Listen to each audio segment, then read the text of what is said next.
segments of our armed forces.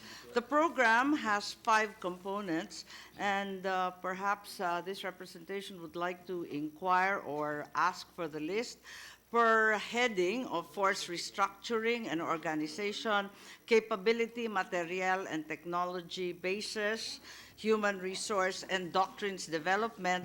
Kung pwede lang po makahingi nung breakdown ng iba't ibang amounts appropriated, released, and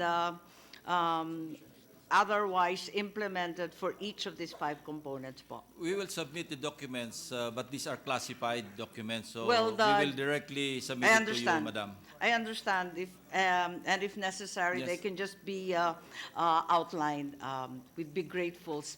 Given the glacial pace of modernization in our armed forces, it's of interest to all of us that we have some idea at least of what's been going on. Is it okay if we just provide you a copy? Yes, please. Yes, this is a mere request for information po. Thank you.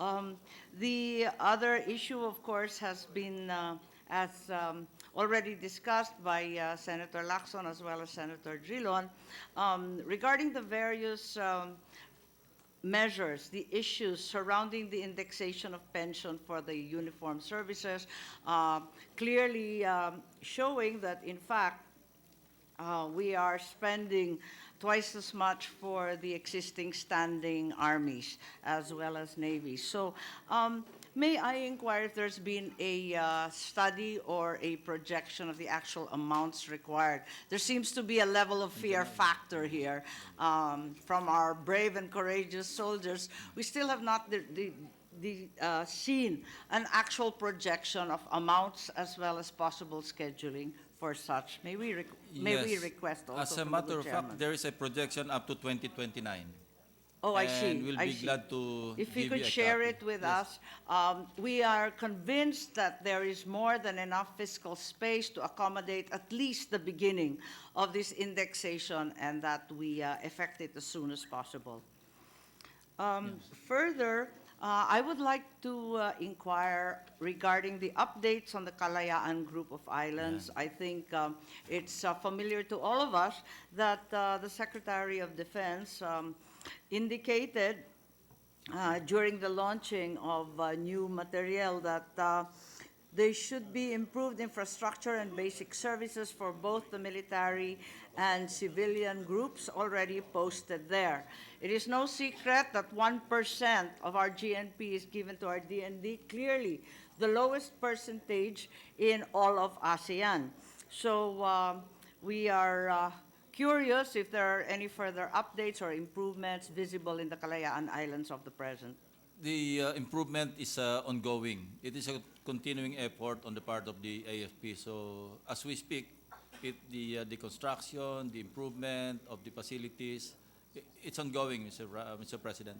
Thank you very much. We would like to request, since so far what's only been available have been news reports, which may or may not be accurate. So we would be grateful for that as well. So that's a further request for information.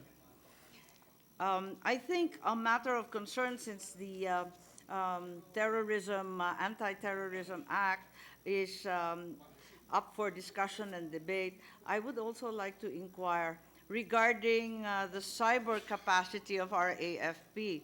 I think we have discussed repeatedly the impact of the UNCLOS and the opening of our waterways and inter-island waterways as well. Given the lack of resources and the budget, what is our actual cyber capacity? I'm aware that there is no capital component in our budget for the AFP cyber group. Right now, all I see are MOOE, deriving from 2019, a paltry 4 million, and then 14 million recommended for the 2020 budget. Zero yung capital outlay po. Paano natin mai-improve yan? Alam natin na bakanteng building lang yan, isang gusaling nakatayo, wala man lang iisang equipment. Yes, Mr. President, there's a 4-year development plan, as you probably know already, that started last year, 2018, to end in 2021. and the improvement of the cyber security capability of the AFP is included in the 25 billion peso AFP modernization plan. It's already incorporated. So it's incorporated. So we That are is not correct. to be alarmed that in fact there is no amount for equipment and other capital expenses? Because right now, I only see the MOOE po. For this year, there's 2.19 billion That's, for this year. that's only for the cybersecurity That's for equipment. 2019. Yes, that is correct. Yeah, under the AFP modernization program. What do we have for 2020? Meron sa 2020. Right now in the NEP, what we only see are, well, there's an MOE of 14 million as well as a capital outlay of 900 million. Is that correct? 5 billion yung for 2020. Sa AFP modernization. It's under unprogrammed fund. No? Oh, it's merely unprogrammed. Yes. So right now, the only amounts programmed are capital for 900 million and 14 million. That's the that is only correct. secure amount. Yes, So maybe- perhaps a further emphasis, once again, as yesterday, the good chairman shared with us our sense that there is indeed a great deal of fiscal space. Perhaps we can review this and move from unprogrammed to programmed expenses that are clearly essential to national security. Yeah, 14 million. Yeah. Okay. Yes, I think that's the 14 million, 14 million, that's yeah. in the MOE, and it Yes. seems to be a paltry sum given the threats that we are facing. Okay, and I think the other matter of concern was an item that we see in the VMMC total budget, and we're alarmed by the fact that there is a negative movement, a decrease of 11% or 211 million in the Veterans Memorial Hospital's budget under 2020, given the observation of the AFP that there will no doubt be a significant increase in the patient census. How do we seek to provide for this increase, given that DBM and the other authorities have reduced the The amount? appropriation is not a recurring appropriation. In fact, we just augmented the budget of BMMC for this year when we deliberated on their budget last year to provide for the difference or the increase in the price of medicines.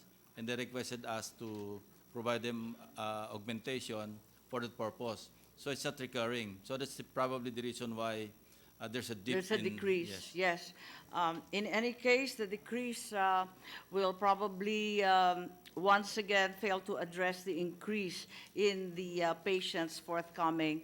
So may I merely manifest, in addition to the request for different parts and bits of information, may I merely request, therefore, and manifest.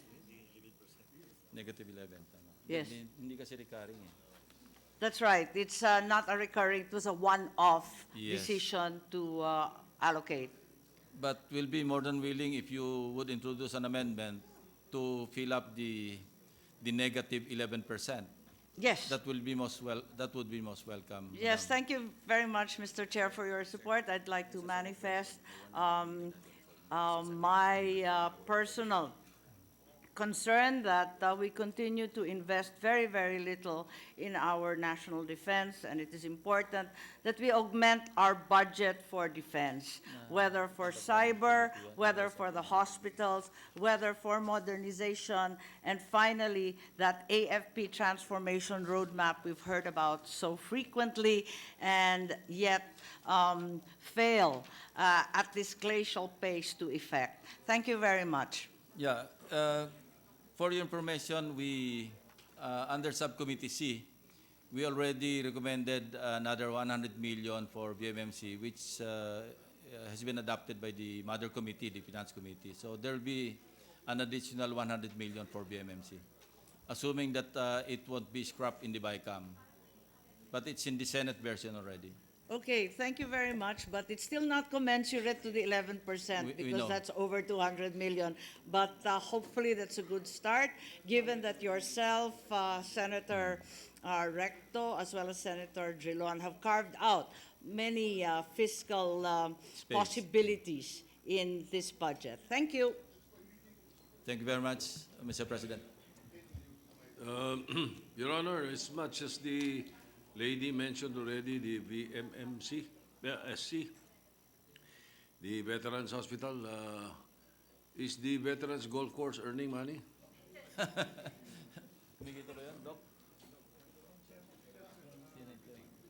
It's supposed to.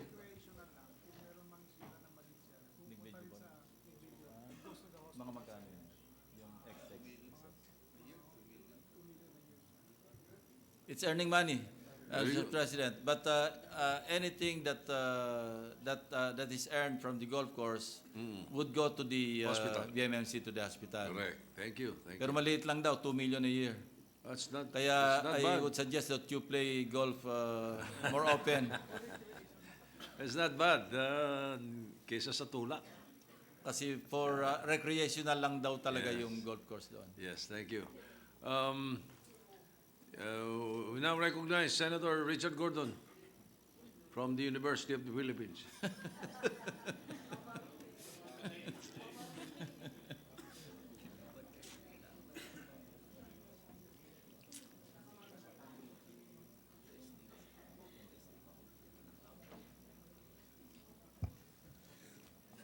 Thank you very much, Mr. President. I'm always looking forward to the national defense budget, and I'm prepared to be disappointed every year because my high hopes are for us one day, soon, hopefully, sooner more than later, our military acquires the effectiveness and the reliability to be able to protect our country. After all, in the Constitution, in the Declaration of Principles, it's all there.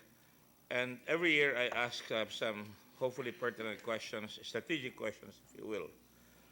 Mr. President, may I ask the good sponsor, just for revival information, what do we consider are the essential threats, the external threats to our country? Well, of course, external threat mostly of course, in the West Philippine Sea, Mr. President. I need not consult him because you and I know that that is the Between us. biggest threat between us. Yeah. Yes. If we talk about external, then that's it. And of course, the influx of some trainers, terrorists from other countries that that would train, especially the Abu Sayyaf group in Sulu Tawi-Tawi area. I was just in Singapore and I asked the same question. Of course, they tried to avoid our big neighbor, although later on they admitted.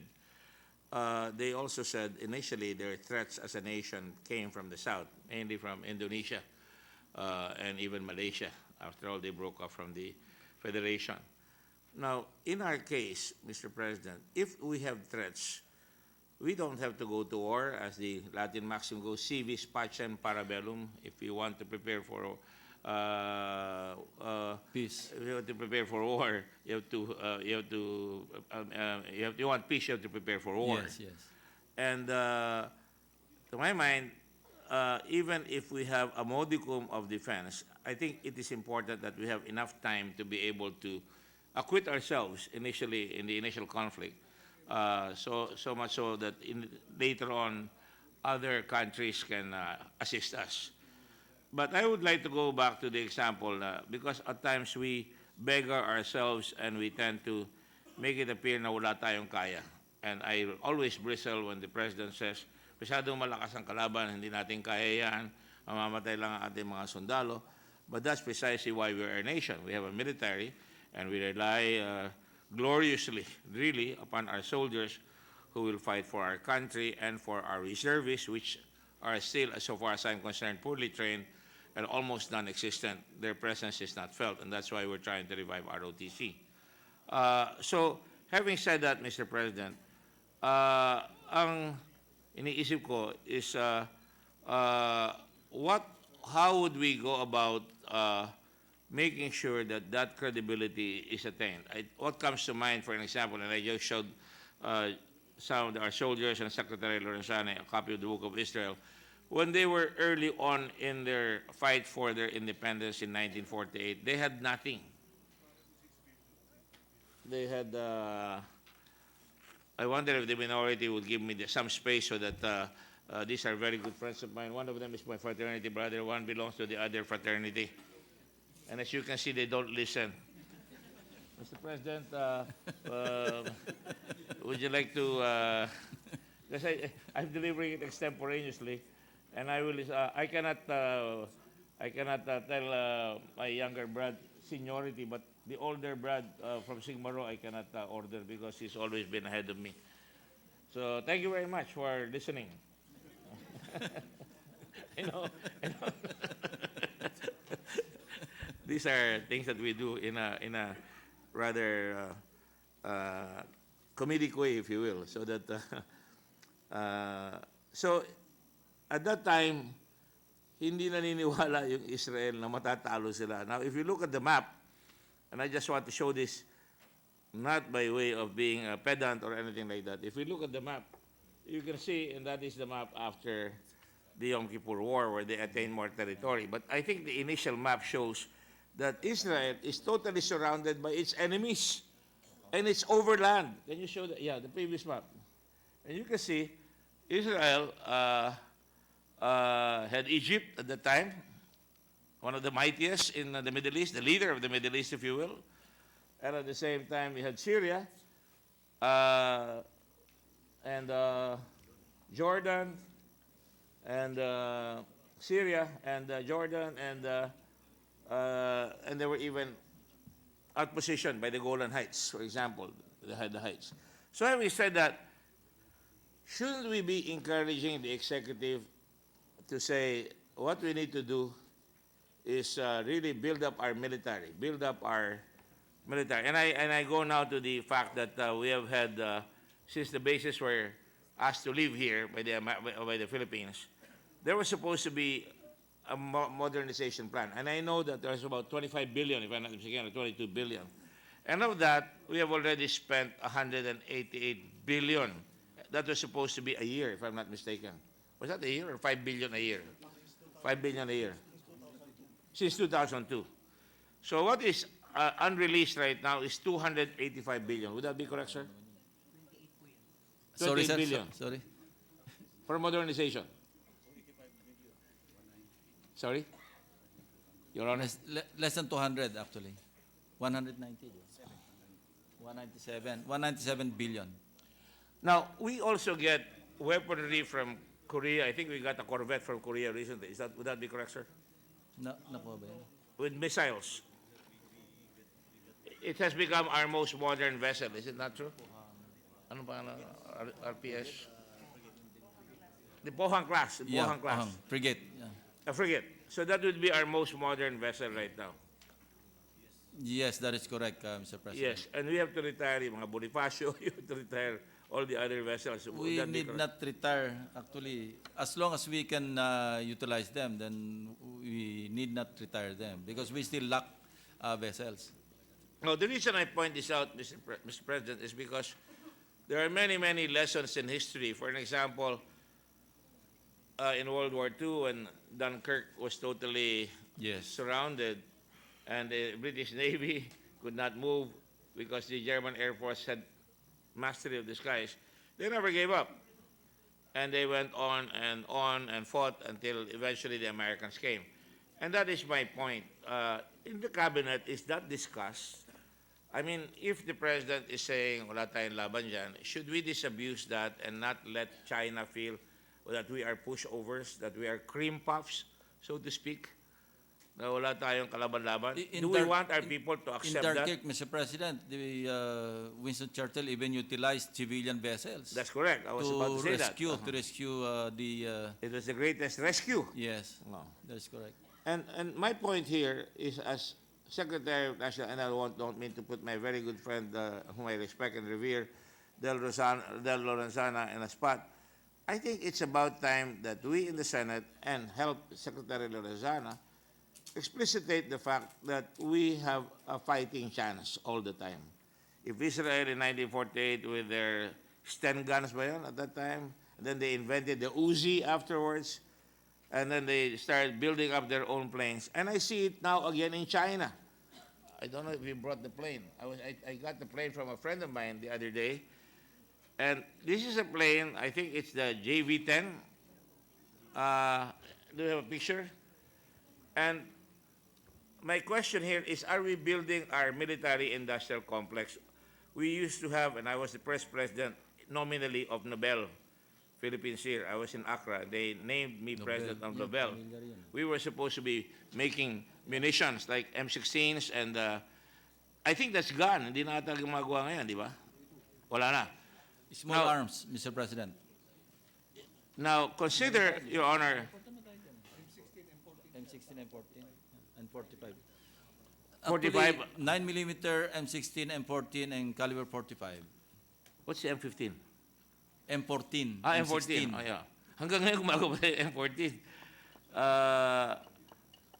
Yes, I just came to mind that when I go to the Maritime Institute of Asia and the Pacific, run by a former chief of staff of the Armed Forces and the Navy, they have M14s, and many of our ROTC come around with wooden guns. And when I was in ROTC, we used to have Springfields that at least pretended that they were weapons indeed. But my point here is basically, if we don't have that military complex that we would like to, is there any vision going to that? I'm looking at the future, because the Chinese build their own planes now. The Chengdu J-20, there you go.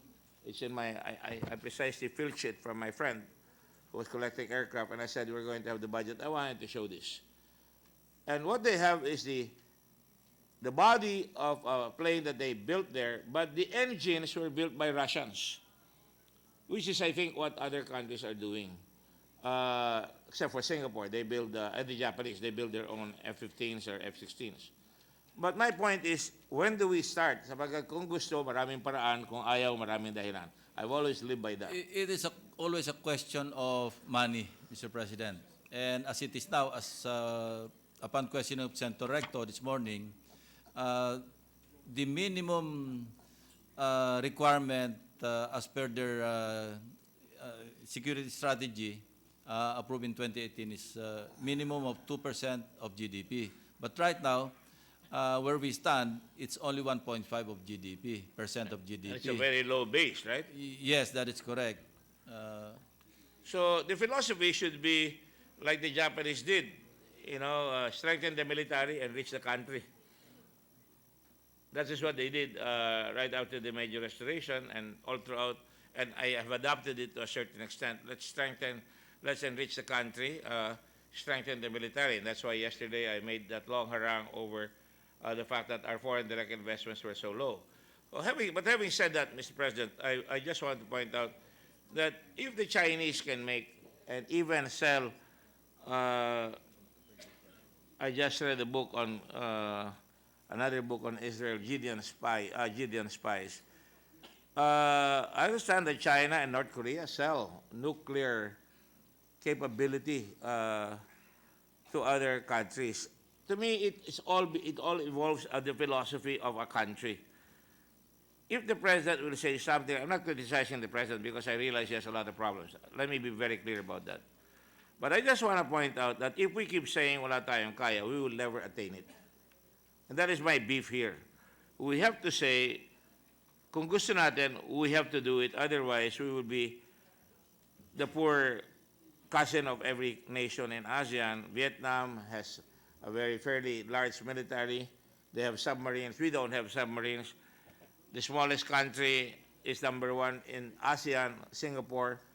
They have more C-130s than we do, if I'm not mistaken, and they have submarines, and they have the most modern jets, and that's Singapore. And of course, Malaysia even has Soviet aircraft, and Indonesia definitely builds their own ships and their own vessels. When are we going to start developing a philosophy? That's why ROTC is so important. Where are we going to start developing the philosophy with the aid of the military? As Churchill said, give us the tools and we will finish the job. And if we don't have any tools, we will get finished. So my point is philosophical. This interpretation is largely philosophical, as far as I'm concerned, because we have to believe. Because if we don't, we will always be under the gun, and I'm sure that is taught in the PMA very, very well, and in other military academies.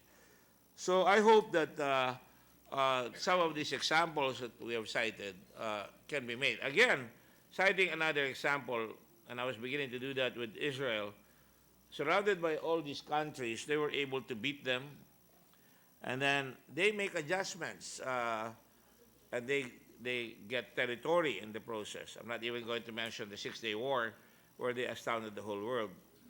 But in the Yom Kippur War, they almost lost. And to be frank about it, dapat wala nang fighting spirit. Para bang kaya natalo yung UP ng isang araw, palagi ko, walang fighting spirit eh. And they ran out of spirit. But you can see in the Yom Kippur War, the Israelis were about to lose that war. Their air forces were decimated by Russian SAMs that were suddenly supplied by the Russians to Egypt. And there were 1,000 to 400 tanks of the Syrians clambering in the Sinai until America resupplied them. So the importance of alliances. Now, where do we stand now in terms of alliances that can help us in case of a crunch? Your Honor, would the Americans be, or the Brits or Australia or an ASEAN confederation, would we be able to get back on our feet supposing we're attacked? I think, and I'd like to ask a second question to that follow-up. What is the possibility right now of a China, and I've asked this of many people, including in the think tank in Singapore, of being hegemonic, which means that mabuti na lang nagkakagulo sa Hong Kong because eventually lumakas bigla yung Taiwan doon sila siguro sa Hong Kong at ngayon nagdadalawang isip sila, they don't want to be part of China, but of course China wants to take them.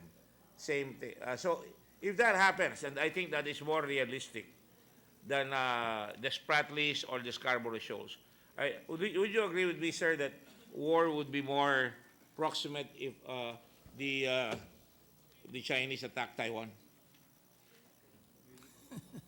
We will be involved definitely, Mr. President. Yeah. I agree with the We have an existing mutual defense treaty. Yes. And if the Americans are threatened, especially in Asia-Pacific region, then we are obligated to, to come to the rescue. Any attack on any warship, on any vessel of the Americans, the 7th Fleet, would definitely involve the Philippines. Well, like I said, I think of late there have been saber rattling by the Chinese. They will never accept a Taiwan,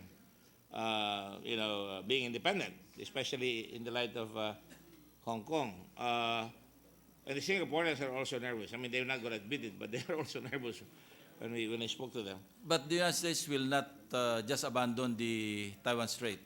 Definitely. Definitely. Definitely. I was just reminded, baka sabihin magkagulo because of my statement in Hong Kong. I'm not intervening in Hong Kong. I have a daughter there, and I'm very concerned, especially in the light of the fact that they shot protester. Somebody got immolated by gasoline. I don't know if you saw it. It's beginning to become more, the temperature has gotten up very much so. So all I'm saying is in the context of geopolitics, we can talk about numbers here, and we can all say kulang. But at some point in time, Mr. President, maybe hopefully next year, I am the vice chairman of the rightfully chairman, secretary of the Committee on National Defense, Ping Lacson. I think at some point in time, we would have to convince one another na dagdagan natin ang ating military. Would that be possible? Yes, Mr. President, I think we should take a good, hard look on our priorities. Because Yes. right now, and I've been vocal about this even during the DBCC meeting, we only allocate 0.39% of the budget to R&D. and we are number 54. And that's R&D, huh? That's R&D, and we are not giving much importance to R&D. Ang R&D natin is mag-Google kung saan bibili. And we're talking about cyber And we warfare. won't prosper in any way kung ganun ang By the way, ating is there a R&D. cyber warfare? I'm sure there is one in the military, right? They have an anti-cyber group unit. So again, unit in the armed the forces. gentleman is of course again prescient when he says we need to have a major meeting in terms of really assessing our capability, especially R&D, and especially where we're going to find money for our military. Not because I'm trying to, we're all trying to, but because I really am very concerned with the situation here in Asia. And having said that, let me just hasten to add that if we do not do so, is it not a major maxim in military science that weakness invites aggression? Di ho ba?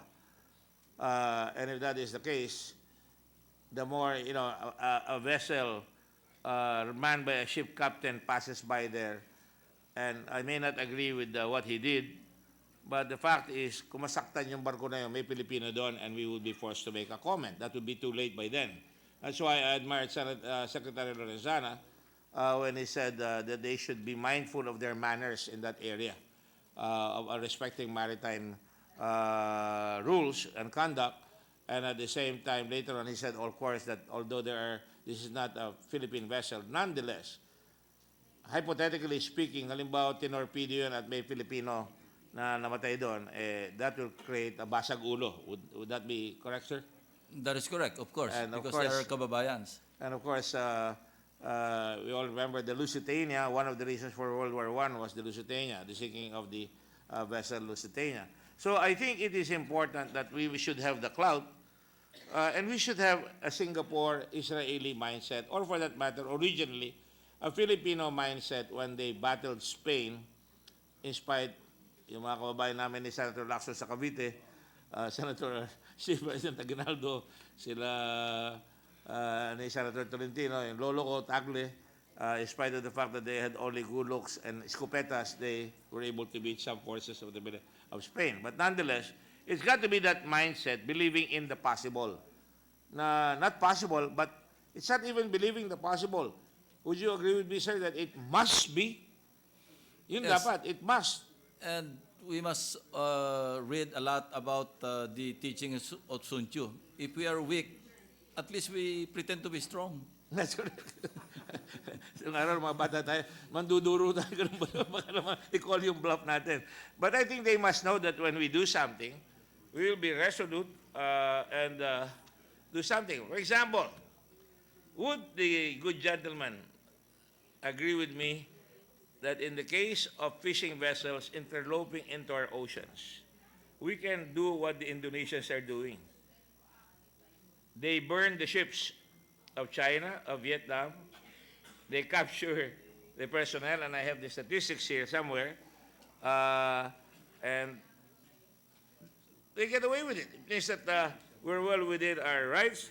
In 2018, the ministry said they sunk 125 mostly foreign vessels, included 86 Vietnamese, 20 Malaysian, and 14 Filipino. In 2019, they sank 51 foreign ships, 38 Vietnamese, 6 Malaysian, 2 Chinese, and 1 vessel. In fact, I remember we also had Argentina fire a salvo at Chinese vessels who are going into Argentinian waters, and they were driven away. So at the very least, dapat meron tayong panlaban naman. Kahit na paano na hindi lang tayo nagpapaputok sa salita, na dapat meron tayong kakayanan na tayo ay merong capability na we will walk our talk. And I think every country has the right to defend, has the right to say, if you keep doing this, sorry, we will be doing brinksmanship, but at the same time, they will respect us more. And from my brief interludes in China, where we have had some pressures before, I think they recognize that if you're strong, they will respect you. Pero tinitignan nila ang resoluteness natin. Kung wala tayong resoluteness, talo tayo. Would you say that would be accurate, sir? Yeah, very accurate, Mr. President. And I'm happy that I understand, and I heard kanina that Secretary Lorenzana talk about a national task force on the West Philippine Sea. I don't know if we're revealing any secrets. I hope not. But anyway, it is important that that national task force, I hope, at some point in time, I would encourage my chairman, Senator Lacson, to engage the Committee on National Defense with that task force so that we would know how to support. Mahirap mag-support pagkahuli na eh, di ba? So, you know, I really think that we can put in more military money for our military. In the same manner that we have to put more money in our agriculture, more money in our schools, and I think we should concentrate on those five. Una-una, our food security, our military, our health, our education, and certainly, ano pa isa? Sinabi ko? Well, tourism to make money, customs to make money, BAR to make money, and, you know, sinabi ko na agriculture. And if we do that, I think eventually, if we concentrate on that, we may have more resources. Dami natin ginagastos. That's why I was asking, sino ba yung binibigyan natin ng pera pa ng mga government agencies? And sabi ko rin kay Secretary Dominguez yan, if the so-called sasaktan kayo doon sa mga PESA, why give them incentives if they're not performing? In other words, pass the ball to those who can perform. You have to pass it to Paras. And we keep subsidizing GOCCs. That's right. That's correct. Laging lugi, subsidized. Subsidized Magkano? pa. 188 billion. That's right. Di ba? And I'm sure. Ang government subsidy sa mga naluluging government corporations, pumalon tayo mga 188 billion. At saka, yung nalulugi, hindi sinasubsidize. So, winawarningan yun. Sabi niya, shape up or ship out, di ba? That's the military term for it. So, I hope that maybe after the budget in January, when we meet again in January, we can sit together with the Senate President and just discuss talagang national interest concerns. Na para when the budget comes in July next year, maaga pa, nakikialam na ang military, I would say, nag-i-intervene na tayo ng konti sa budget preparation para we can really focus on the things that we need to do. We can oversight all these agencies that are not making money. For example, we give money to a certain department of tourism, hindi naman gagastusin. Kung hindi magagawa yun, we should be able to say, all right, kung hindi nyo gagastusin yan, bigyan natin sa military. You can buy new ships or new planes. That is the case. So, again, I would like to cite that the other thing. So, what about that? Is Indonesia? Do you think we can adopt that, Your Honor? I will have to ask Secretary Lorenzana kung pwede raw tayo manunog ng mga barko doon. Makabawi-bawi naman ng konti. Yeah, the difference, Mr. President, Mas malayo sila. ang diferensya, yun talagang wala nagdi-dispute eh. Sa atin kasi, may territorial dispute, so we're more careful. Yeah. We're more cautious. Because pwedeng invoke na, hindi, disputed waters yan eh. But in the case of Indonesia, kanila talaga yon. So, But pag they have nag-encroach disputes ka, also. yeah, but not in that area most probably. But Kasi still, kung pasugin nila ang Pasig River, pwede tayo manunog siguro. O hindi na kailangan sunugin, ilubog na lang, mamamatay na yun. sayang pa yung energy, no? But anyway, I think this is important that our people ought to know na political will yan eh. Yung political will sa atin eh, basta gagawin ko. Hindi eh. Yung political will must be supported by resource and proper thinking. You can back up your talk. So, is there any thinking going into that direction? Para at least malaman naman nila na, teka na, hindi pwedeng ganyan basta-basta. Definitely, yung AFP modernization, yun talaga yung direction noon, Mr. President. Well, there have been poachers here. Remember, how many times have we released poachers? They get our turtles in Palawan. Taclobos. Hindi Taclobos. Taclobo, ang dami yan. But that's already Scarborough shows, that's disputed. No? But I think I would not even say that's disputed. Baha de Masinloc is named after Masinloc town of Zambales. So, of course, that's, again, a dispute.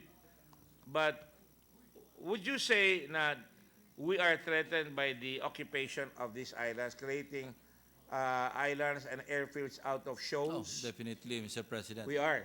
We are. But why would we be threatened samantalang ang lapit lang? It only takes about an hour to get here from, let's say, an hour and a half to get here from, let's say, Guangzhou or maybe Macau, or I'm sure they have Air Force bases there or Navy bases, and they have submarines lurking, I'm sure, around the area. And perhaps, I don't know if the military has it, but I've seen pictures of a lot of ships in the disputed areas, hundreds of them, na parang talagang nangangaya talaga. That's their cabbage strategy. Yes. Yes. Launched in 2014. Layer by layer. Yeah, and parang Mao Zedong nung araw yun, di ba? First the villages, then go to the cities. So, to me, bigyan na, sabi ko na yan. Ito mga tiga-Sambeda talaga, insecure eh. Sige. Now, she's trying to tell me from Mischief Reef, she's quoting you actually. Sabi mo, from Mischief Reef, it takes 20 minutes, and from Johnson Reef, 1 hour or 45 minutes. Is that correct, sir? Kay Secretary Lorenzana. That is correct, according So, to him. wala tayong time kung talagang tutusin unless we have soon, hopefully, high-performance jet. Would the Korean jets that we get from Korea, are they sufficient to deter? Baka tawanan lang tayo dyan. Baka kailangan may missile tayo, Mr. President. Wala ba missile yan? I'm sure they have. Hindi pa yata equipped eh. They can be equipped with sidewinders, di ba? Air to air. But ang problema really, isn't it true that most of the modern jet fighters today, they don't have to see the target. They can shoot from afar. That is correct, Mr. And President. that is something that we must let our people know, that talagang you really have to invest in the military. Otherwise, papasukin tayo, hindi natin namamalayan. They have AWACS before. Ngayon, talagang they use other technologies to be able to guide their weaponry to the target. So kahit paano, we're buying time really. In this day and age, Mr. President, my staff gave me a book, An Army of None. Hindi na kailangan talaga yung foot soldiers. Wala sa na modern talaga. warfare. Halos wala na. I think So that is you the can win doctrine a of the war military. even without a soldier. And the American military now relies on special units, di ba? That is correct, Mr. President. Because they don't think ground troops will be necessary. So, should we now remove the army and put it all in the army and the... I'm not saying that, Mr. I'm just trying President. to titillate the imagination of the future. Wala pa tayo doon. Wala pa tayo doon. In other words, if you put in special capability among our troops, siguro matataas lalo ang moral niyan, pero kailangan pa rin natin ang ground troops. I would be the first one to say in our country, we need ground troops. But having spoken that way, the other day there was another fight between the BIFF and our countrymen, and 3 of our soldiers died. Just yesterday, if I'm not mistaken, or 2 days ago. Would that be correct, sir? Kahapon? Sa Maguindanao. Yeah, as plus on the screen, Mr. President. Yes, that's precisely what this concerns me. One of my concerns when we were doing the Bangsamoro was baka manganak na naman yan, no? And I'm sure the Bangsamoro folks are not intending to do that, but there's always something that comes out, like BIFF. Or for that matter, hanggang ngayon, yung ASG, di ba natin matapos-tapos, I'd like to be the first one to open up a beach resort in Sulu, which I said when I became Secretary of Tourism, because the best way to get the people is to show that we're going to put in some resources there, some trust, para makuha yan. But unless we finish off these elements, even the NPA, for example, the military has to help us make sure that we can generate more investment activity in the areas of conflict. I think the military is very much aware of that, and we don't have to have our people die on us. I've been to too many funerals of our soldiers. Being in the Red Cross, we attend funerals of fallen soldiers, especially when they involve a lot of our folks.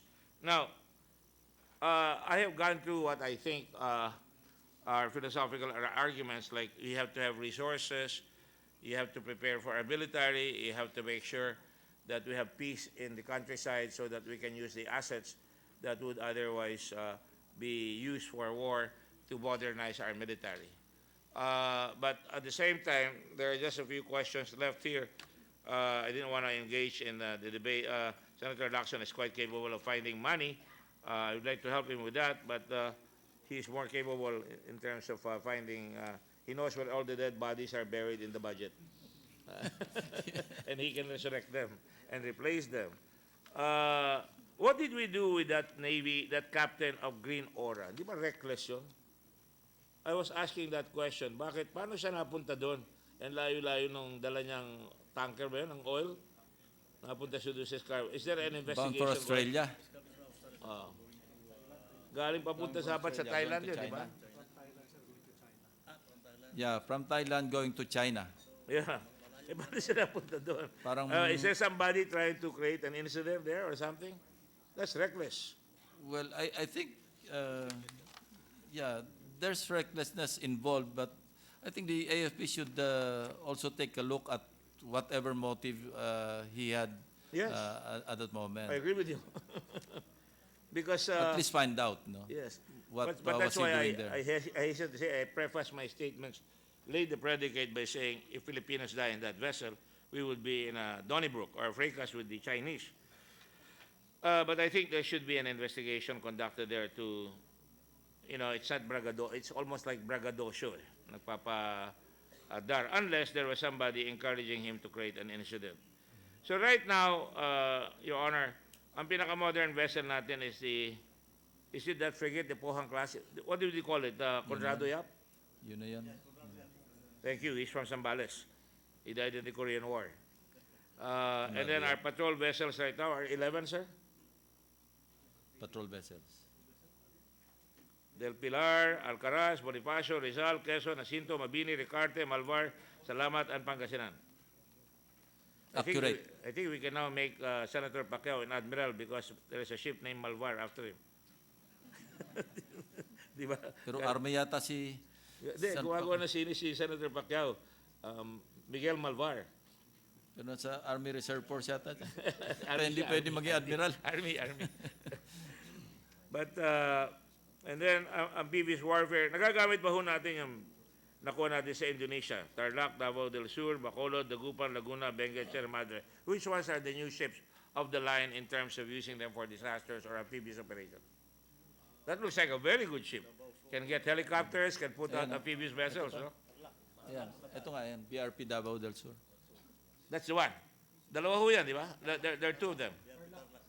BRP Tarlac. Yeah. And we've been able to use them. They're operational.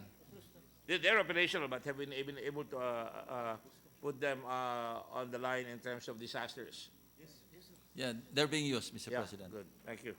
By the way, I saw Senator Lacson. I was pleasantly surprised that he's against creating another department called disasters, and I'm against that I have myself. some reservations because the President, during his 2017 and 2019 SONA, State of the Nation addresses, in-emphasize niya yung right sizing eh. So parang Counter. Yeah, counter to creating, we just have created the Department of Urban Development, Housing, or Human Settlements, that will be activated in January. But you see, we create all these departments. I think we should not reinvent the wheel. I think the Secretary of Defense is appropriate for that position, even under NDRMC. It really can coordinate all the military, all the local government. DILG is a member there. I'm a member there. My exit recommendation before I resigned as the one in charge of Yolanda was to detach OCD from NDRMC and place it under the office of the President. Give them authority. I think that's a very good recommendation. Instead of creating a separate department, because yung 10121, may sunset review yun eh. I think section 27 or 37. Dapat late. Na within 5 years, kailangan revisit ng oversight committee ng do sa disaster and introduce remedial legislation. And probably we can introduce amendments along that line. Yes, NDRMC. That could be a good compromise doon sa pag-create ng panibagong department. Because right. when we asked DBM, write-off, sabi niya mga 700 personnel kagad yung para mabuo yung department. I'm only saying that, sir, Anyway, we're because- calling for another hearing, and we would like to invite the chair of NDRMC and the co-chair, who is the SILG. We had a hearing yesterday. I'm sorry I missed it, but I think that that's a step in the right direction, sir. I think we should really take a look at that. And can you imagine? Even Yusek Halad, As against it. not really against, because he was being harassed by Senator Tolentino. So eventually he said, yes, sir. Why are we allowing Senator Tolentino, our kababayan, to harass Halad when he's doing the right thing? For lack of a better word, Mr. President. Anyway, Your Honor, I think it's important that we don't have to put more money into a cabinet again and create another bureaucracy. And then, what happens? Bawas na naman niya sa mga kailangan natin sa defense, education, and we can have all that. Anyway, the military will always be there. And by the way, let me at this point commend our military because they've always been in all the disasters at the forefront. Correct.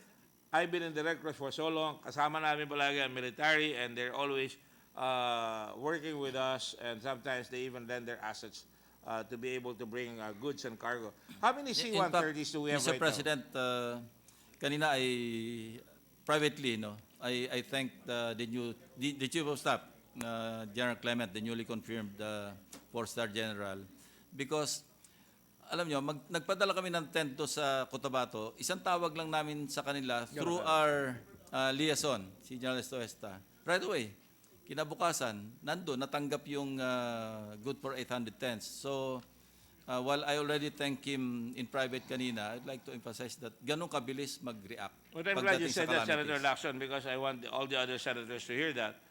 They don't see that sometimes. Wala They nang don't- sulat-sulat, Mr. President. wala nang sulat.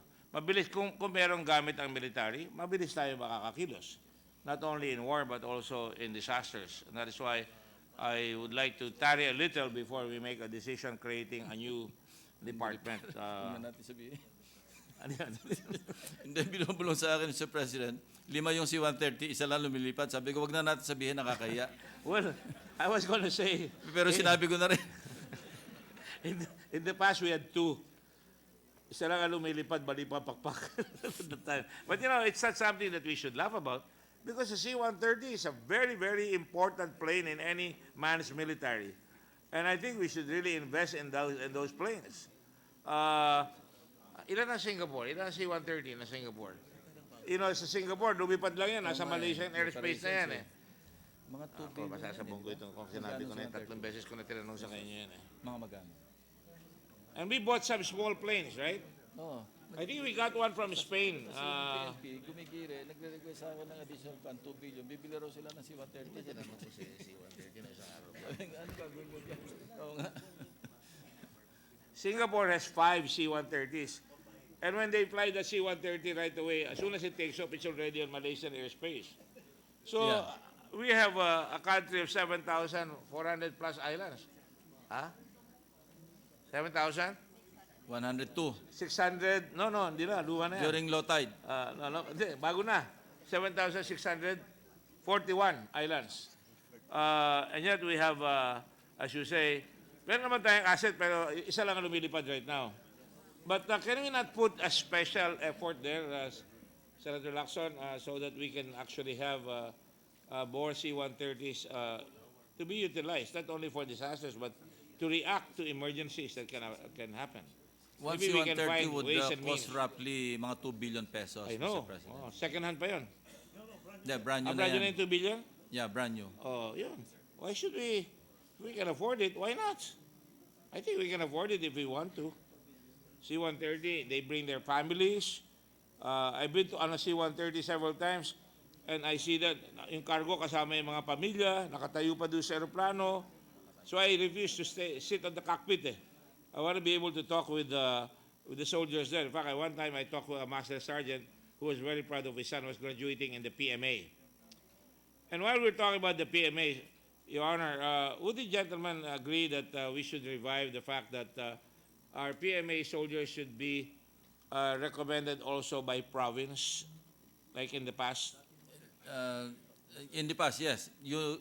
In the past, I remember you would need a recommendation from your district representative. A congressman or a senator to be able to.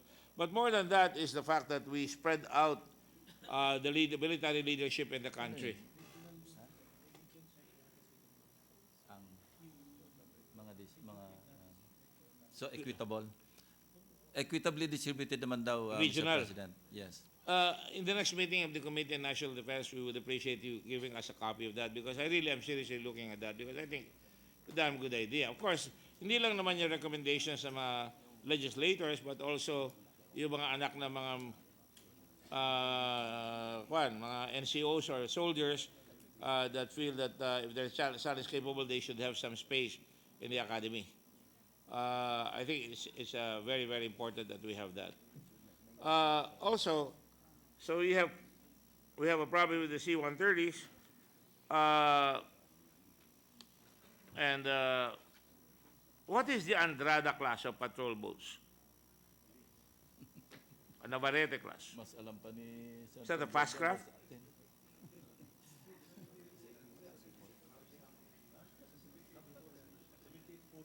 Ah, 78-footer daw. Saan ginagamit doon yan? Sa Mindanao o panghabol ng Gunboat? it's a small gunboat? That is correct, Mr. President. 78-footer. And are OV-10 still working?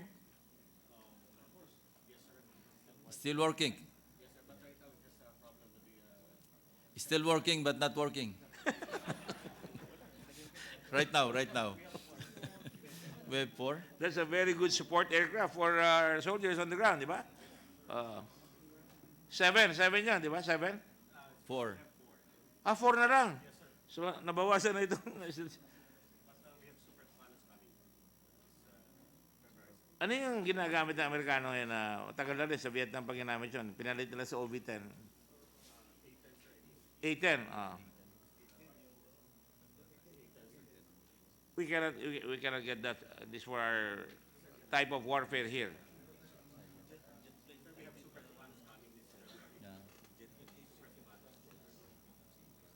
Well, the other thing that really worries me about our military, for example, we go to Jordan.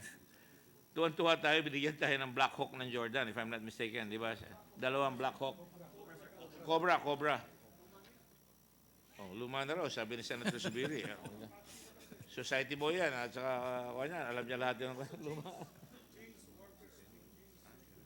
Sorry?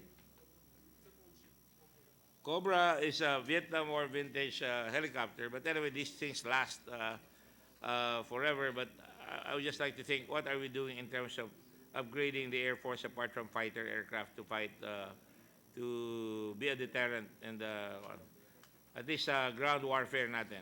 Are we modernizing that as well? Or just hand-me-downs by the U.S. military? Meron pa bang ganon? O binabayaran natin lahat, di ba? We pay for all the assets that we get now. Ang direction natin is to procure brand new equipment. Brand new, the new strategy. I think that's a very good strategy and we should commend you guys because you have to really bite the bullet. Huwag na tayong, para may respectability naman tayo. I really believe that because, I mean, you guys fight with your lives against the common enemies of our country at tapos bibigyan kayo ng inferior equipment. I think that's sinful. That's sinful. You don't send somebody with a knife in a gunfight. Diba? Parang gano'n yan eh. What is the new, smaller version of the C-130? I think you got one from Spain, right? Marami ba tayo, no? 295. Ano ang capability niyan? Ilan yung meron tayo? Yeah, we have 4. They came from Spain, Mr. Yes. President. Anong payload ho niyan? 50-seater, no? 50-seater. 50. What about in terms of cargo? Di ba, usually, is it more of personnel or cargo? Yeah. There's a ramp. I know, it opens in the back. I know Yes. that. But But how many ilan tonelada kayang cargo? How many 6x6 trucks? yan ba yan? Yan ba yan? Hindi. Yan ba yan? C-295. Casa. Spain eh. Spain. Bahay. And that is useful for your purposes, Senator Lacson. That is useful. troop carrier, troop carrier. not necessarily cargo plane, di ba? And it can land as well as a C-130 on short runways, of course. Oh, That is correct. thank you, thank you. And do we still have marketees for trainers? Or Korean sa lahat? Yes, we still have. And our helicopter fleet, I think we have added more, di ba?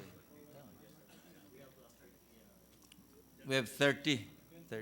30 new ones?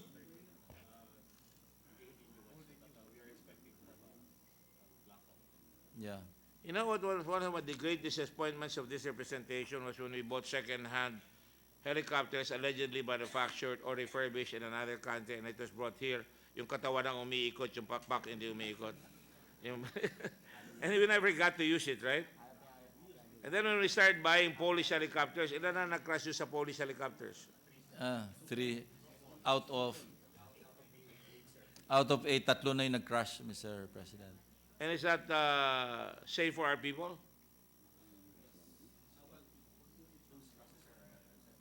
No Air Force pilot is safe, Mr. President. I don't agree with that. Otherwise, we better raise the pension where we're already having problems with that already. But I think maintenance is where I'm headed now. Are we maintaining? We used to have the best maintenance airports in the world. Practically, I know that.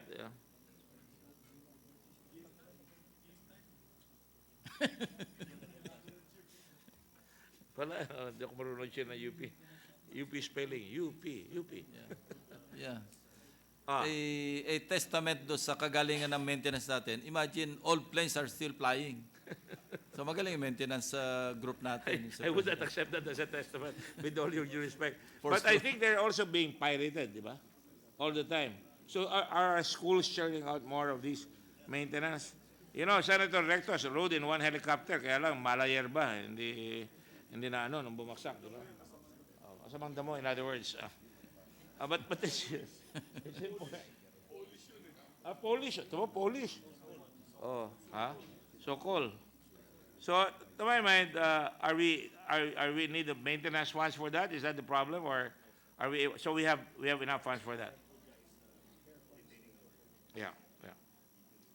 Well, finally, I just want to say this. I was in a funeral the other day of General Muñoz. Muñoz ba yan? Madrinho? Class of 55. And I was so impressed with all the generals there. And I just want to say, during that time, generals were really generals. And I don't know about this time. I'm not condemning you, but it just disappoints us when you have 8 generals from the PMA testifying against a fellow general from the PMA. And I think it's important that we inculcate values back to the PMA. I'm not one who's going to say abolish the PMA. I think we should keep our traditions alive. And may I say that try to really tighten up on hazing, tighten up on the values that, that make for a very disciplined military. Mr. President, we value the honor code, the cadet honor code. And one of our cavaliers wrote, and he said, we close ranks when injustice is done to one of our own. That's correct. As in the case of General Bautista. If you recall, Rodolfo Rolando, the DSWD, is that when the he one was who being killed attacked, in Cebu? DSWD, the PMAAA closed ranks and supported him. But we also practice ostracism when we see that one of our own is committing an honor violation. So, And I think it's important that that be made known to all future cadets that it is not a right, it's a privilege, and that when they enter the academy, they will be called cavaliers because cavaliers, by its very term, means a very honorable gentleman who knows his profession very well. And I think, just as I know you don't need it, but unsolicited advice, I remember when the U.S. Military Academy had a series of cadets that were eventually court-martialed. I remember Cali in Vietnam, they were killing civilians, and right away the Military Academy fine-tuned their services so that they emphasize values and code of conduct and all that. Because kung yun ang pinaka-basic thing, I think we Filipinos will be well assured that we have a military that we can already proud for, but we will even be prouder if they're able to maintain that. On that note, I'd like to thank my good friend, Senator Lacson, for allowing me the space to be able to cite some of the things that I think need to be said in my own humble capacity so that we can improve the military. And I'll take advantage of the absence of General or Senator Villanueva. Good luck, UP. Thank you. We say good skill. I never say to a soldier good luck. I say good skill. That's how you survive. Thank you very much. Mr. President. Thank you, Mr. President. I know our top cheerleader of the UP team is going to head towards the Coliseum to watch and cheer for our team. Mr. President, another senator would like to ask propound questions. He was a former member of the armed service, but with the PNP, and according to him, basta pulis mabilis.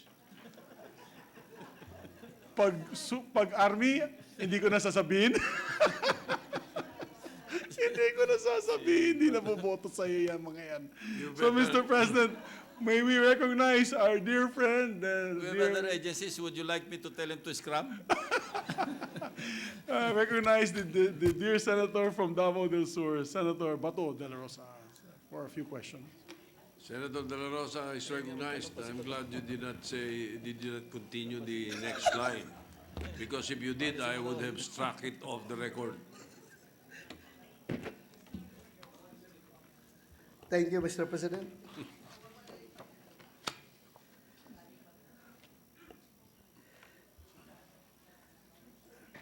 The total new appropriations of DND was increased from 189 billion 650 million to 191 billion 340 million.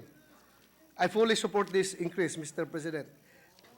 One of the items included in the committee report under the Office of the Secretary of the Department of National Defense is the implementation of the Enhanced Comprehensive Local Integration Program, ECLIP, amounting to 107,874,000.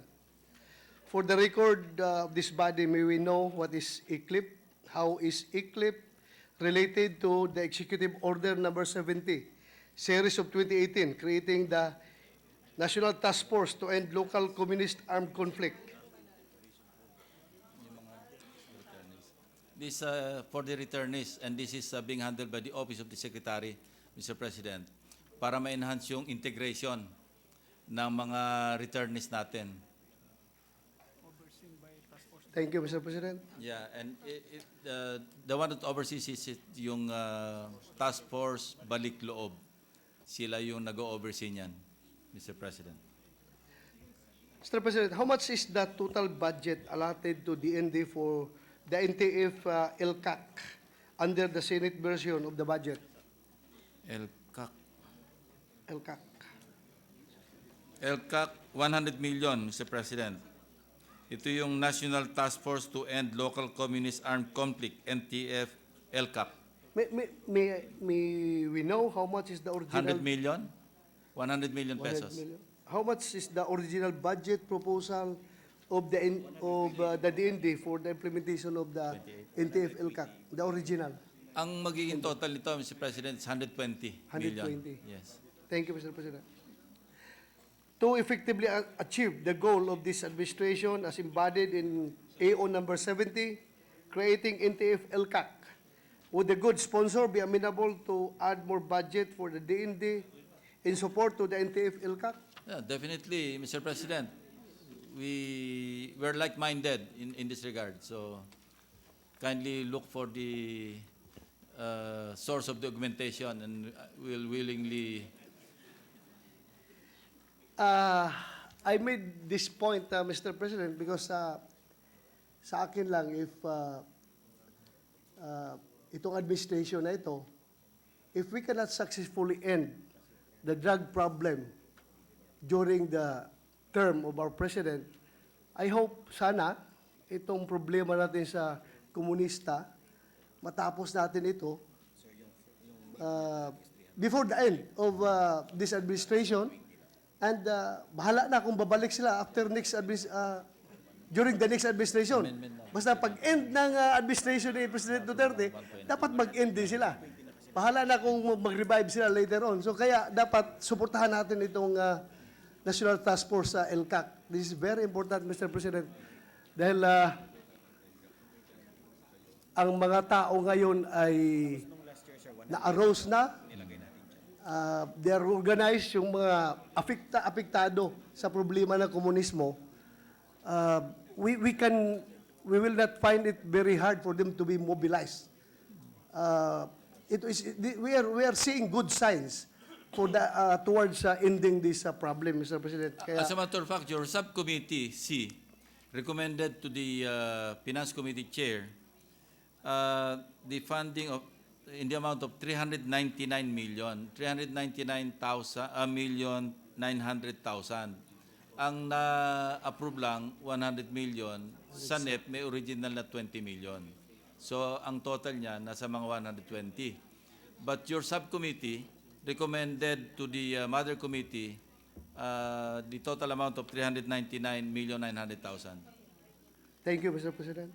And hopefully, during the period of amendments, we can still find some sources ng funding to complete itong original recommendation ng subcommittee.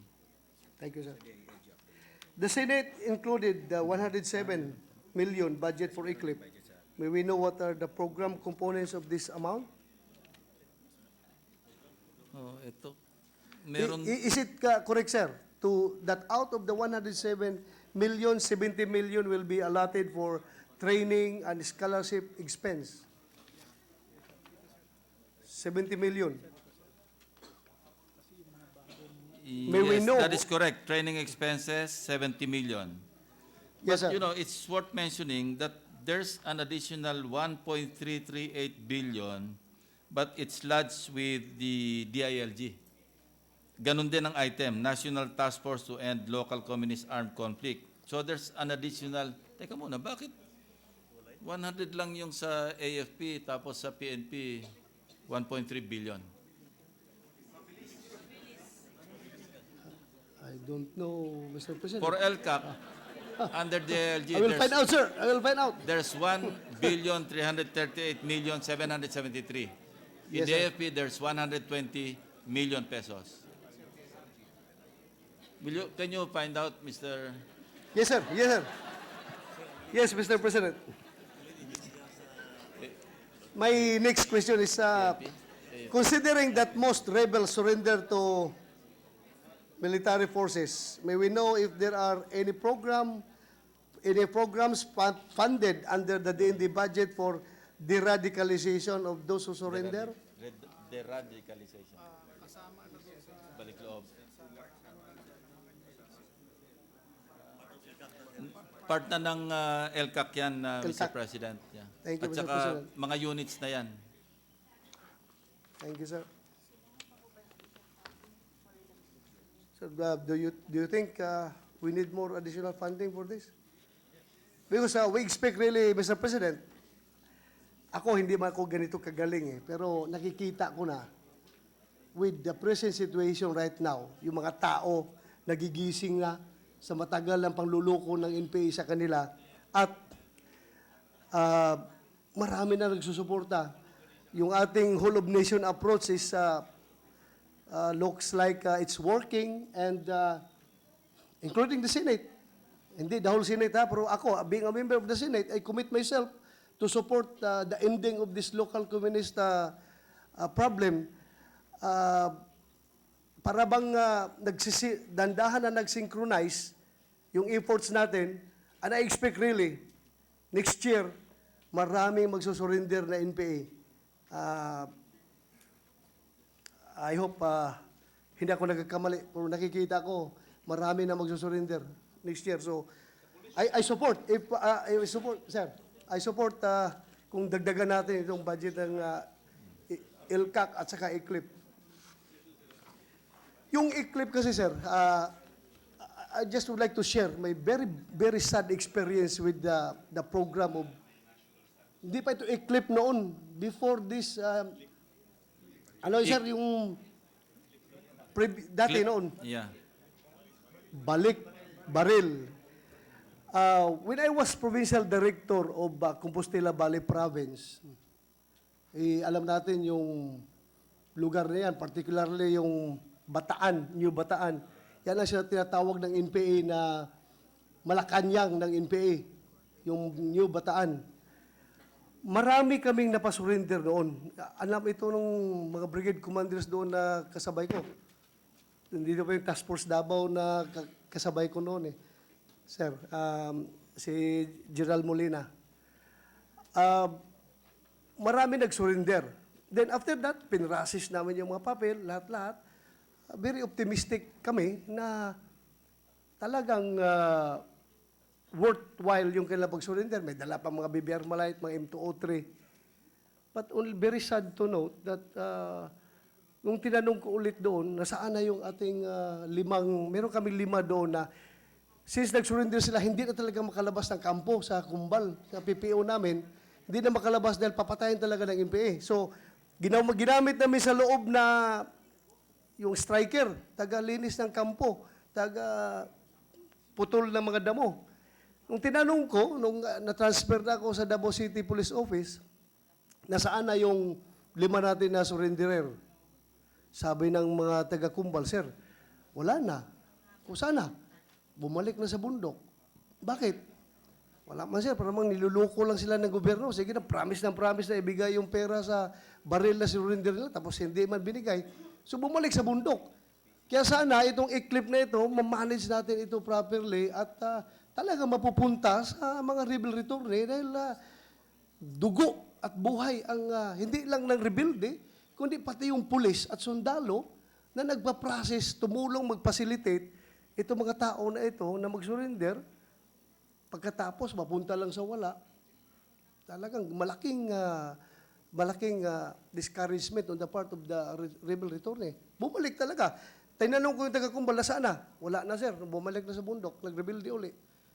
Isipin mo yung isa, buong pamilya yun. Kasama niyang asawa at mga anak, bumalik sa bundok. Ang father lang ang rebelde noon, na nag-surrender, sinama namin yung pamilya, anak at asawa, ngayon bumalik sa bundok, kasama ng asawa at mga anak, nag-rebelde uli.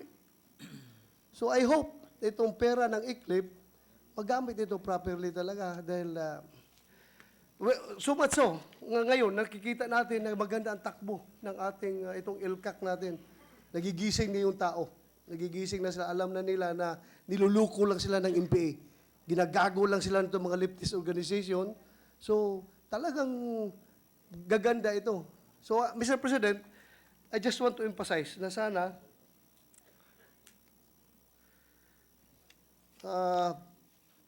yung ICLIP at saka yung ILCAC, kung meron tayong additional pundo na makuhaan, madagdagan natin yan.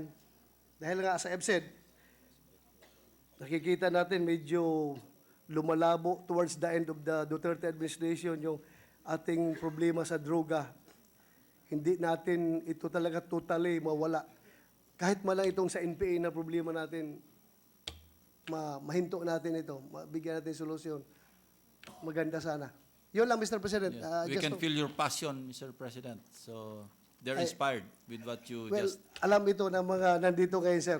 When I was provincial director, sabi ko sa mga police station ko,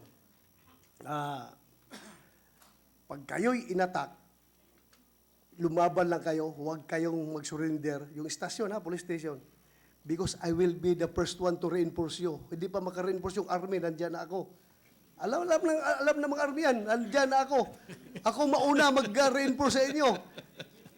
Alam ng mga army, kaya alam ko kung paano kahirap yung buhay ng army doon at saka pulis sa rebel-infested areas. Napakahirap po, Mr. President. So, they need all the support that we can give them. Lalong-lalo na sa bala, baril talaga. Kung marami tayong maibuso, ibusan natin para matapos itong problema natin. Okay na sana, Mr. President, bigla mo nilaglag. Ayaw mag-reinforce yun. Hindi, Mr. President. Ay, sabi, para lang tatapang yung mga chief of police ko sa mga police stations. Sabi ko sa kanila, hindi pa makarating ang army dyan. Nandyan yung provincial director nyo. Sabi ko, kaya nga nag-request ako ng B-150 noong panahon ni, basta yung B-150 na para pang-reinforce ba. Pero nagka-problema mo yung B-150, nagkakaso man sila, hindi man ibalik doon.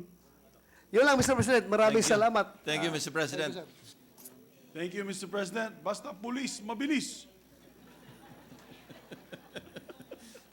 Kasi yung mga sasakyan kasi nila, mga Pajero, tsaka Range Rover, kaya mabilis. Joke lang, boss. So, Mr. President, no other member wishes to interpolate the budget of the Department of National Defense, ably sponsored by our dear colleague, Senator Ping Lacson, since early this morning. Thank you for your patience, sir.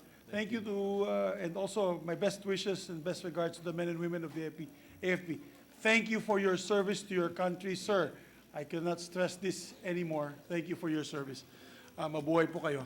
Mr. President, with that, I move that the budget of the Department of National Defense, Office of the Secretary, Government Arsenal, National Defense College, Office of Civil Defense, the Philippine Veterans Affairs Office, Veterans Memorial Center, Armed Forces of the Philippines, particularly the Army, Air Force, Navy, the General Headquarters of the AFP-wide service support units are deemed submitted and approved, Mr. President. I so move. Any objection?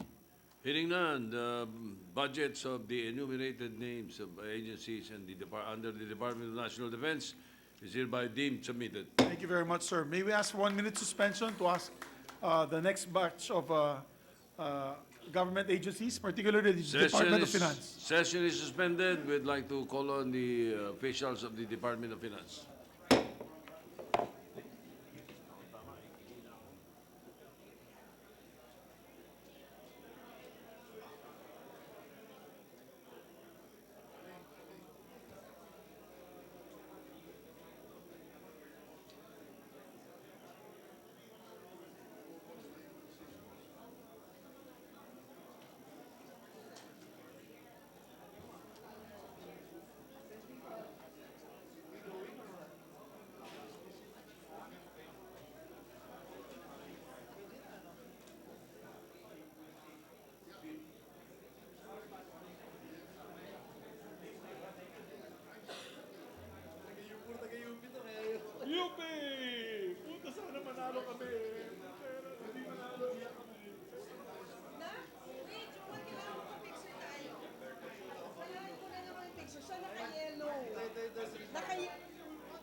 Ready to resume, Mr. President.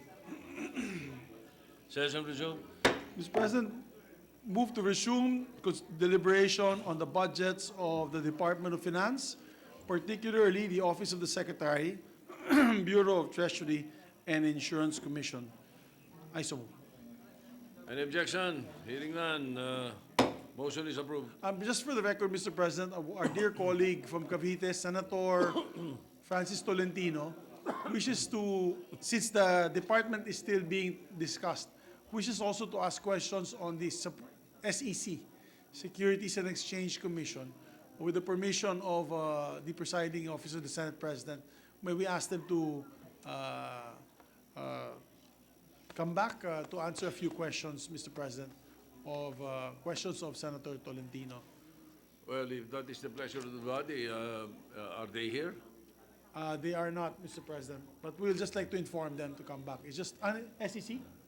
SEC? Yeah, Insurance Commission, wala yung SEC. They're here. The Insurance Commission were here earlier. Yes. So, just an additional request, Mr. President, that the Secretariat inform the Securities and Exchange Commission. If they can come within the day, would be better, preferably, Mr. President. So, with that, I move to recognize Senator Angara, Mr. President, to defend the measure, and Senator Kiko Pangilinan to ask questions and interpolate. The Chairman of the Committee on Finance, Senator Juan Edgardo Angara, is recognized, and Senator Francis Pangilinan to interpolate on the budget of the Department of Finance. Thank you, Mr. President. Thank you, distinguished sponsor. May we know if the sponsor is willing to answer a few questions on the budget of the DOF? Yes, certainly, to the former secretary of, well, it's a peculiar situation when you were secretary, but yes, one of the experts in the Senate on agriculture, Your Honor. Thank you, distinguished sponsor.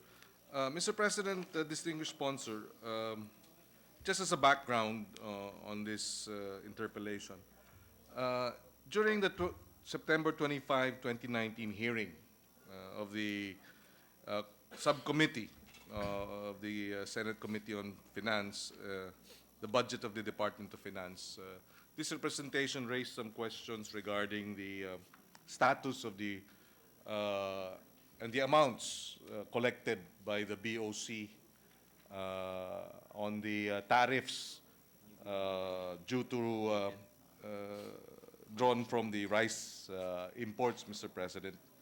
If I'm not mistaken, and Secretary Dominguez was there, at that time they manifested that rice tariffs had already been collected to the tune of 15 billion by September 30. And in the course of the committee hearing and the questions that this representation raised, the Secretary expressed his support for the joint resolution which we filed. Of course, the matter of the ruling on joint resolutions by the Supreme Court is another discussion altogether. But we filed joint resolution number 2, which was primarily referred to the Committee on Finance and secondarily referred to the Committee on Agriculture. And the joint resolution authorized the use of the RCF as provided under the Unprogrammed Appropriations of 2019, GAA, and that the Bureau of Customs tariff collections from imported rice, as well as other possible sources, authorizing the use of these funds as a special emergency fund for direct cash transfers to farmers. In other words, the Secretary of Finance supported the proposal to provide cash assistance, direct cash assistance to our rice farmers. The rice tariffication law provides for cash assistance, but the provisions of the law provide that, number one, it has to be in excess of the 10 billion collected, and number two, that it will be allocated, the excess for several, and one of which is rice assistance, but such assistance would be made available next year, not this year. Mr. President, after that hearing, I cannot recall anymore if it was the week after, Secretary Dominguez called me, and we spoke over the phone. And he had expressed his interest in getting my sense of the need or the proposal to give cash assistance. Of course, I reiterated my belief that cash assistance is necessary. In fact, that is precisely, well, that is one of the recommendations of the PIDS when it proposed the transfer from a quantitative restrictions regime to a rice tariffication regime, that apart from mechanization support, apart from hybrid rice seedling support, apart from extension support, critical is cash assistance support.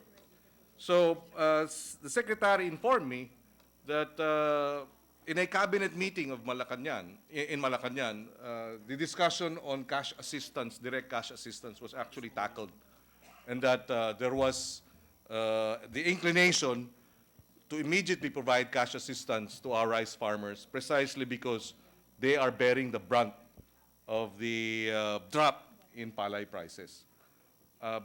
We sat down with representatives of the committee, of the Office of the Secretary of the Department of Finance, and they came up, if I'm not mistaken, with some proposals. May we know from the good sponsor and the Office of the Secretary of the DOF, how much is the fund requirement of the DAF proposed unconditional cash transfer? How much is the budget for the unconditional cash transfer? Ang tanong niya. Yes, it's a very good proposal, Your Honor. The problem is there's some differences of opinion here as to the legality, because what the rice tariffication law provides is that the excess of the 10 billion can be used, but it should be contained in the following year's appropriation. That is correct. That is correct. So LBMRO is of the opinion that what we can do is place a special provision. It's already there in the GAA, which hopefully we can approve in a week or two. And January 1, your intended Cash assistance. assistance to the farmers could be given already. Because I understand even the DA has already told the farmers that it is forthcoming. But the view of the DBM and the DOF, or the DOF based on the DBM's opinion, is that they can use the unprogrammed fund of 2019. But the problem is what LBMRO is saying, under the 2019 fund of unprogrammed, there is no listing for that item, Your Honor. So there is a legal question there. So if we want to be sure, what we can do is place that special provision in the budget, and as of now, as of today, there is a 1.4 billion in excess of the 10 billion collection, I'm told. So come January 1, that money can already be given out to the farmers, Your Honor. That's one possibility. Yes. Thank you for that clarification that it is possible for it to be released by 2020 January 1. However, my understanding is that the Department of Finance is willing, subject to an appropriation cover, to release, if I'm not mistaken, 3 billion this year, meaning December. But the cited fund source was the unprogrammed. Yes. Maybe if they take it from savings as a realignment, then it can be done, Your Honor. But not from the unappropriated fund, because according to LBMRO, there is no, it is not in the listing for 2019. Which is therefore, so if it is not in the listing of the 2019 unprogrammed, how then do we release it in December of 2019? Well, we could ask the Secretary where they intend to get the money. We can talk to DBM Secretary Avisado and DOF Secretary Dominguez and ask them for the President to realign it as savings. And if it's savings, then it can be given out, Your Honor. Can we do this? Because that is precisely the concern that the farmers are now experiencing. I think the proposal of the DOF, if I'm not mistaken, is precisely is that there is 6 billion available, this is my understanding, and that it will be released in 2 tranches. The first tranche will be released in December of 2019, and the second one can actually be released first quarter of 2020. Well, that's fine. If they want to do that, then I won't object, Your Honor. I think But it's a how good do we, idea. but their concern, and if my understanding is correct, is that they need the appropriation cover, which is what we have to address, Mr. President. If we are to look at the timetable of the deliberations for the budget, my understanding also, based on experience, is that we could actually pass the budget on third reading by last week of November, which gives us now 3 weeks in December to address by law a release of 3 billion, Mr. President. So I'm just putting that on the table as the timetable within which we can actually enact a appropriation cover that could lead to the release of 3 billion by December, and then another 3 billion by 2020 January. Mr. President, with the permission of the good sponsor and Senator Pangilinan, it's just on the question of whether we can utilize the item on unprogrammed funds to justify the release of the sums of money. I would caution that we should be very careful about this, because if it is not found in the 2019. in the unprogrammed funds portion, that means there is no item in the appropriation which you can move around, which you can transfer. So, given the way the Supreme Court interprets the Constitution these days, we should, my advice is, we should be very careful, because our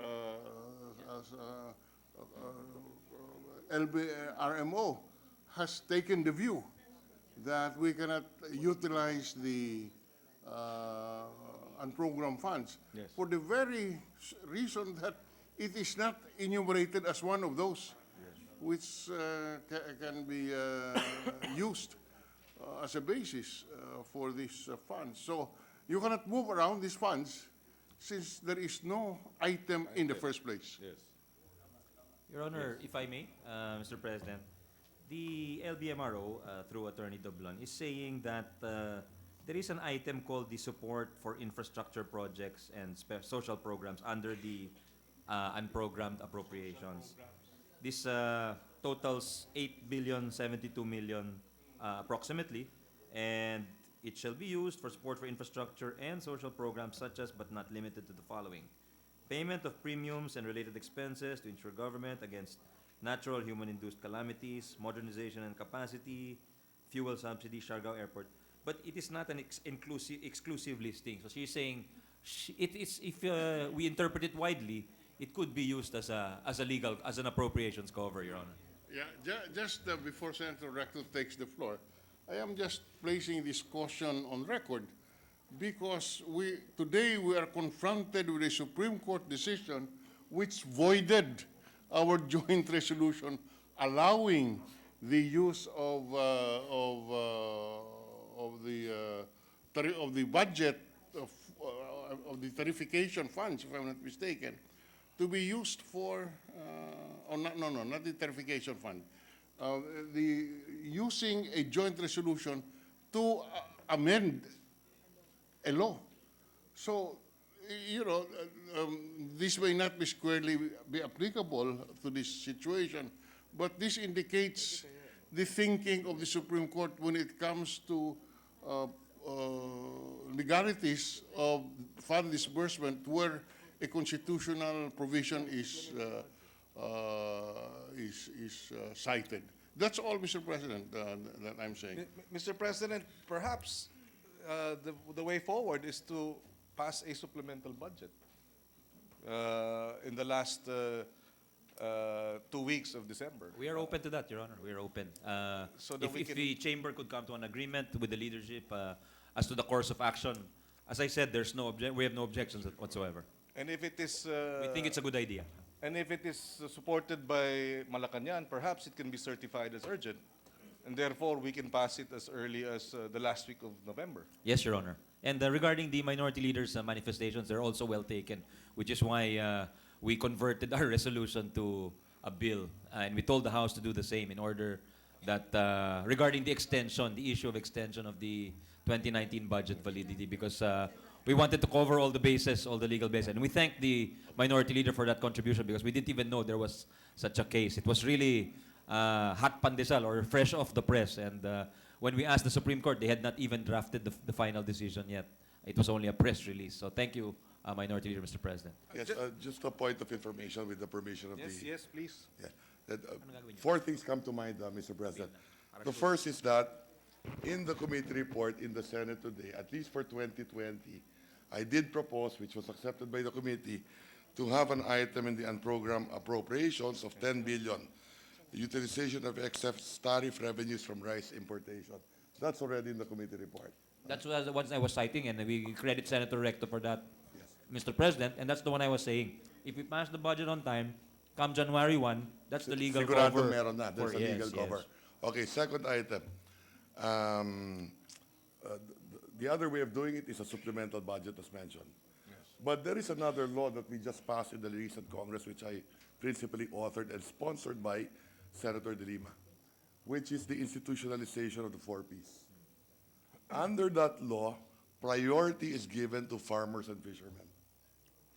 So that could also be a cover to implement this. We'll have to check the 2019 General Appropriations Act, Your Honor. Most likely, if we interpret well, perhaps that's an option. Savings yan. There Yes, is Your an Honor. item in effect. Yes, yes. So there is now an item in the budget which if you have savings, you can augment. That's right. May That's bahay right. na eh. Yes, yes. Diba? That's the point of that was the first point of the minority leader, Correct, Your Honor. correct. So that could be used. That, I think, will be better than stretching the term in the unprogrammed, because in the future, that could be abused, isn't it?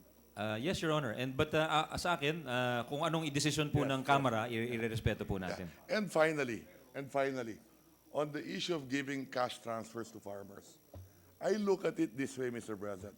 The average age of our farmer today is roughly 59 years old, particularly rice. Ibig sabihin, 1 year to go, magpepensyonado na. Tinamaan sila ng batas na ginawa natin, yung rice tarification law, which I think is good for the country. But having said that, tignan na lang natin, no, parang binibigyan lang natin ng pensyon yung ating mga magsasaka. And that's why we also filed the bill for this something like a pension system for our rice farmers. So I just wanted to manifest that on record. Maraming salamat. Very good ideas. Thank you, Senate President Pro Tem. Thank you. Just to put the discussion in context, the joint resolution, which was referred to the Committee on Finance, is still pending with the Committee on Finance. If it wishes to come up with a committee report and transform it into a bill, then it may do so, based on these discussions. Just a clarification, since the Yusek Beltran is here, perhaps the sponsor can clarify with him.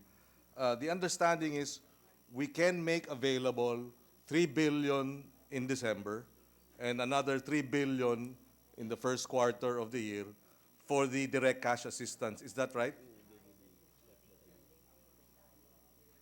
Oh, the treasurer is also here.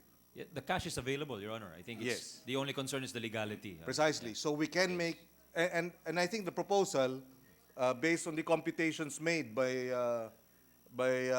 the USEC, who was it USEC Chua? Was it Carl who put it together and said that who will be the beneficiaries, how many farmers, and how much will each farmer get in terms of how is the 3 billion first tranche distributed and the second tranche distributed? Mr. President, I'm just trying to hazard For the what record. they said based on their submission to me of the DOF. But there is a registry of the system, registry system for basic sectors in agriculture. And under this, there is a list of rice farmers planting at most 1 hectare. Yes. I think these are the intended beneficiaries.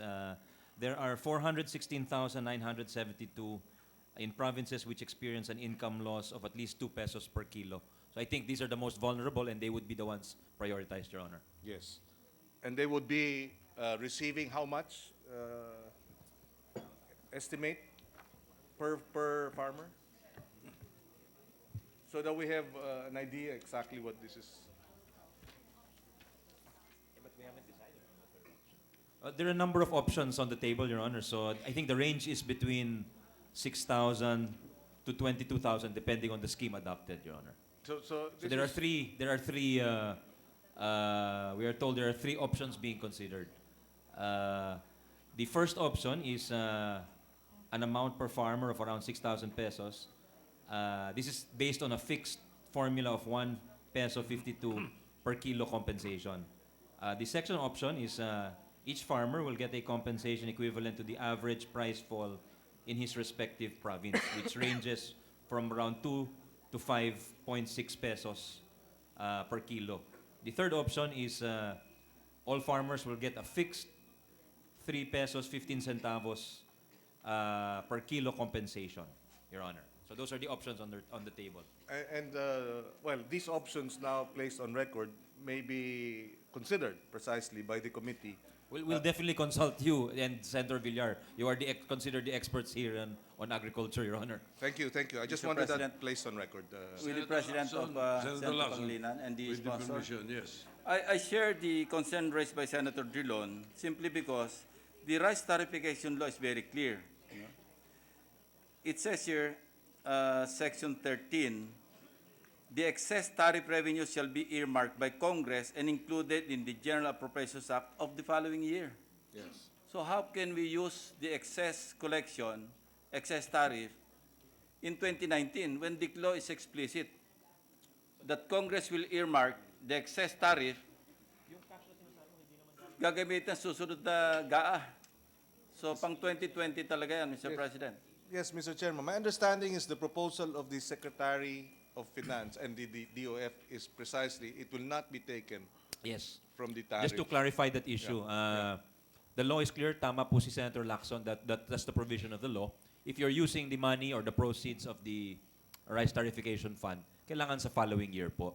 But I think upon consultation with National Treasurer De Leon, yung 6 billion cash na available, hindi po galing sa rice tariffication. Yes, yes. And when we were discussing this precisely with Secretary Sani Dominguez, Secretary Sani Dominguez was former Agriculture Secretary. So he understands precisely the demands, or at least the plight of the rice farmers who are affected directly by the drop in palay prices. And that's why they're proposing precisely a direct cash transfer to address that particular concern. And so my understanding is they are willing to allocate the said amounts precisely not from tariffs, not from the excess tariffs, but Savings, Your Honor. from savings. Yes, yes. And therefore, a supplemental budget would be necessary. Yes, Your Honor. But just a reminder, I've been reminded by Attorney Doblan also, if it's a supplemental budget, it's subject to the origination clause, and the House must be on board with us. So the most that the committee can do is prepare the committee report, but we'll hold that in abeyance until the House passes a similar measure, Your Honor. And so we hope that the Secretary of Finance and the DOF will make the necessary representations with the House and the Committee on Appropriations in the House. Perhaps the Senate leadership could do the same, Your Honor. Basta kami po, ready po kaming tumulong to facilitate the process, Your Honor. We support your intention of helping the rice farmers. Yes, and we would like to stress the urgency. I am sure our rice farmers will appreciate the said amounts coming as Christmas time comes and expenses are expected, and precisely in the context of they have lost billions collectively as a sector. The computation is 2 pesos per kilo. So you can imagine the amounts in terms of 500,000 farmers losing 2 pesos per kilo of palay from their pockets year on year. bilyon na rin ho ito. Kaya masakit para sa ating mga magsasaka at malaking bagay itong cash assistance naman natatanggap nila. And I understand the Department of Finance, together with the Department of Agriculture, have determined that precisely there is this mechanism wherein the most vulnerable are the ones who will be receiving it as early as December for the first tranche and a second tranche by next year, first quarter. We couldn't agree more, Your Honor, with the urgency, Mr. President. With that, Mr. President, I'd like to terminate my interpellation. For the record, we will follow through with this, with the support of our chairman of the Committee on Finance and the chairman of the Committee on Agriculture, so that we can give some easing of the burden for this December of our and compensation for the losses of our rice farmers. Thank you, Your Honor. We will support whatever direction you and Senator Villar decide on this matter. Yes, we have no further questions, Mr. President. Thank you. Thank you very much to the sponsor. Thank you very much for the Department of Finance staff, officials who are here, and to the Senate President. Maraming salamat. Thank you, Senator Leader. Pangilinan. Thank you, Mr. President. So, Mr. President, there were no other members who wish to interpolate the budget of the Office of the Secretary and the Bureau of Treasury of the Department of Finance. I move that we approve the budget of the Office of the Secretary and Bureau of Treasury are hereby deemed submitted and approved. I so move. Any objection? Hearing none, deemed submitted. Mr. President, Mr. Majority Leader? Yes, How Mr. about the I'm taking it up. now. Insurance Commission? I'm taking it up. Okay, I'm thank you. opening it. Senator Pangilinan Yes, first. just very before. quickly, Mr. President, we may also request the good sponsor as well as the Secretary of Finance and the Department of Finance to consider having this measure certified as urgent so that it can be released in time in December. Well, I have no influence in that regard, Mr. President. Well- I think that's best addressed to Secretary Sani. Yes, Uh, yes. Dominguez. Please relay it to the good Secretary. Maraming salamat. Thank you, Mr. President. Thank you, Majority Leader. Thank you, sir. Thank you, Your Honor. Mr. President, I move that we take up the budget of the Insurance Commission, Mr. President. I believe that the Senate President will no longer ask any questions. I will no longer ask any question. We were already briefed on that, Okay. and we will be awaiting How about your Senator report. Tolentino, sir? Senator, questions for the the Insurance Minority Commission? Leader also informed me. Okay. Therefore, Mr. President, I move that the budget of the Insurance Commission, is deemed submitted and approved, Mr. President. Let us know. Hearing no objection, it's deemed submitted. Mr. President, Mr. Majority Leader, I think one of our members would like to recall the SEC. So we can release the whole DOF, but can we ask the SEC Yes. Commissioner Mr. to President, come we back? had requested the Secretariat to the LBMRO to request the SEC to come back. Ma'am Yoli, baka pwede na yung hapon, baka makapunta po dito. Malapit lang naman siguro ang SEC. Malayo ba? Pag mamayang hapon, baka ma-take up natin. Thank you, ma'am. Mr. President, next on the list, tatapusin na lang namin to, Ma'am Cynthia. Mabilis lang naman po ito. Ito yung naiwan kahapon. I move that we take up the budget of the Metro Manila Development Authority. I so move, Mr. President. Any objection? Hearing none. May we recognize the NDA. sponsor of the measure, Senator Sani Angara, and to propound some questions, Senator Tolentino. The sponsor is recognized, Senator Sani Angara and Senator Francis Tolentino to interpolate.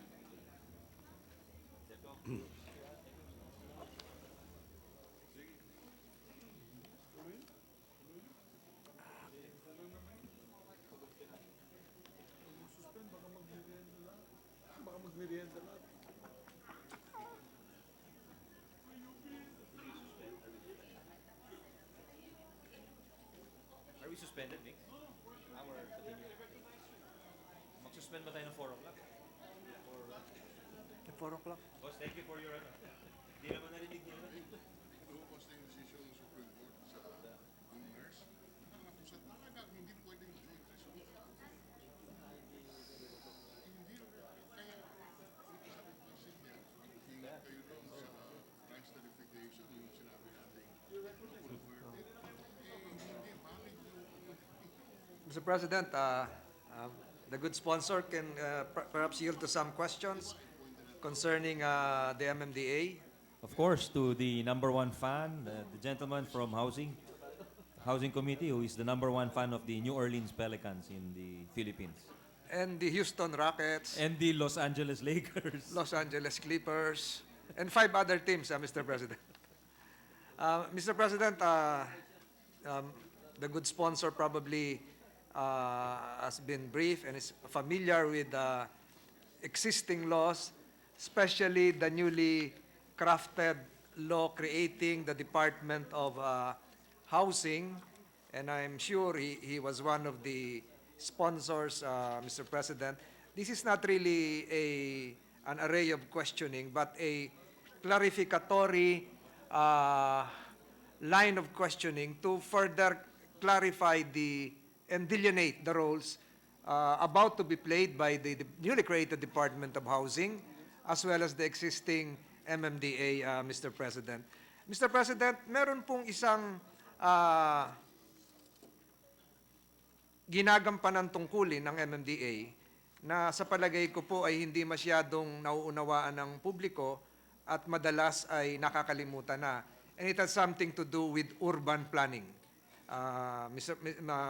Will the good sponsor accede to or concur with what I have just said, that under existing laws, Republic Act number 7924, dated 1995, the MMDA is supposed to be in charge of urban planning, urban renewal for the entire national capital region, and the function shall include, and I quote, formulation, adoption, implementation of policy standards, rules, and regulations relative to urban growth and expansion. Is that correct, Mr. President? Yes, Your Honor, and I think something people often forget. And as former MMDA chair, we thank you for reminding us, Your Honor. It's a timely reminder. And may I know from the good sponsor, how much is the budget allocated for this function of the MMDA?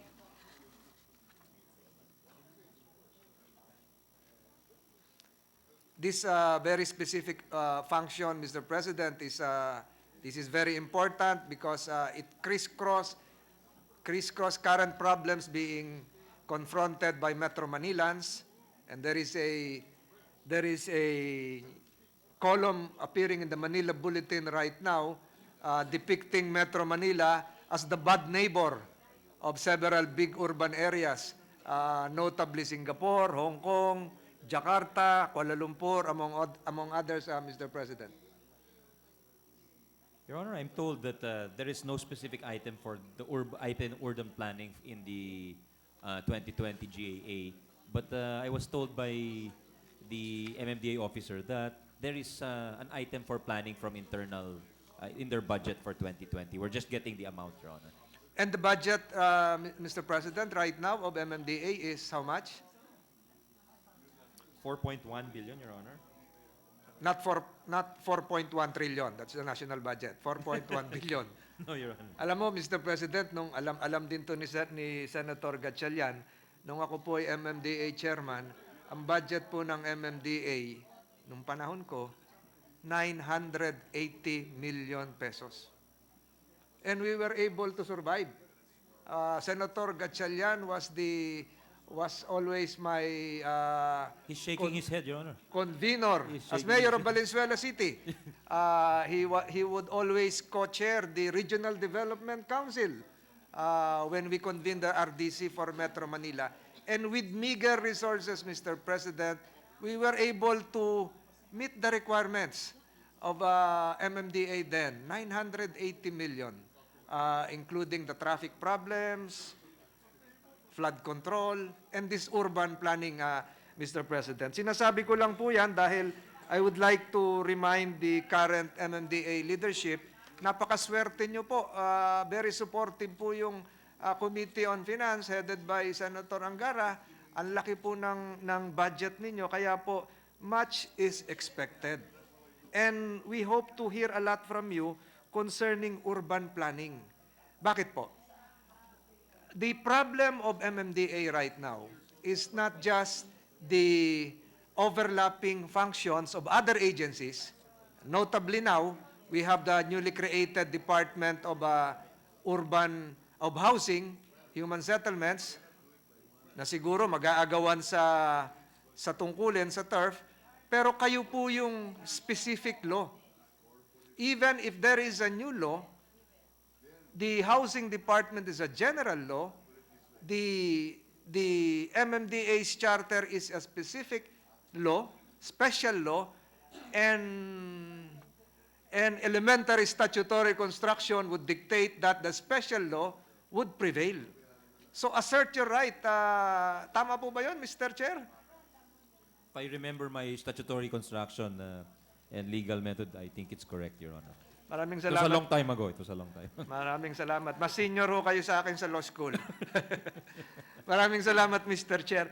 And another item that this representation would want to raise is when it comes to traffic problems, the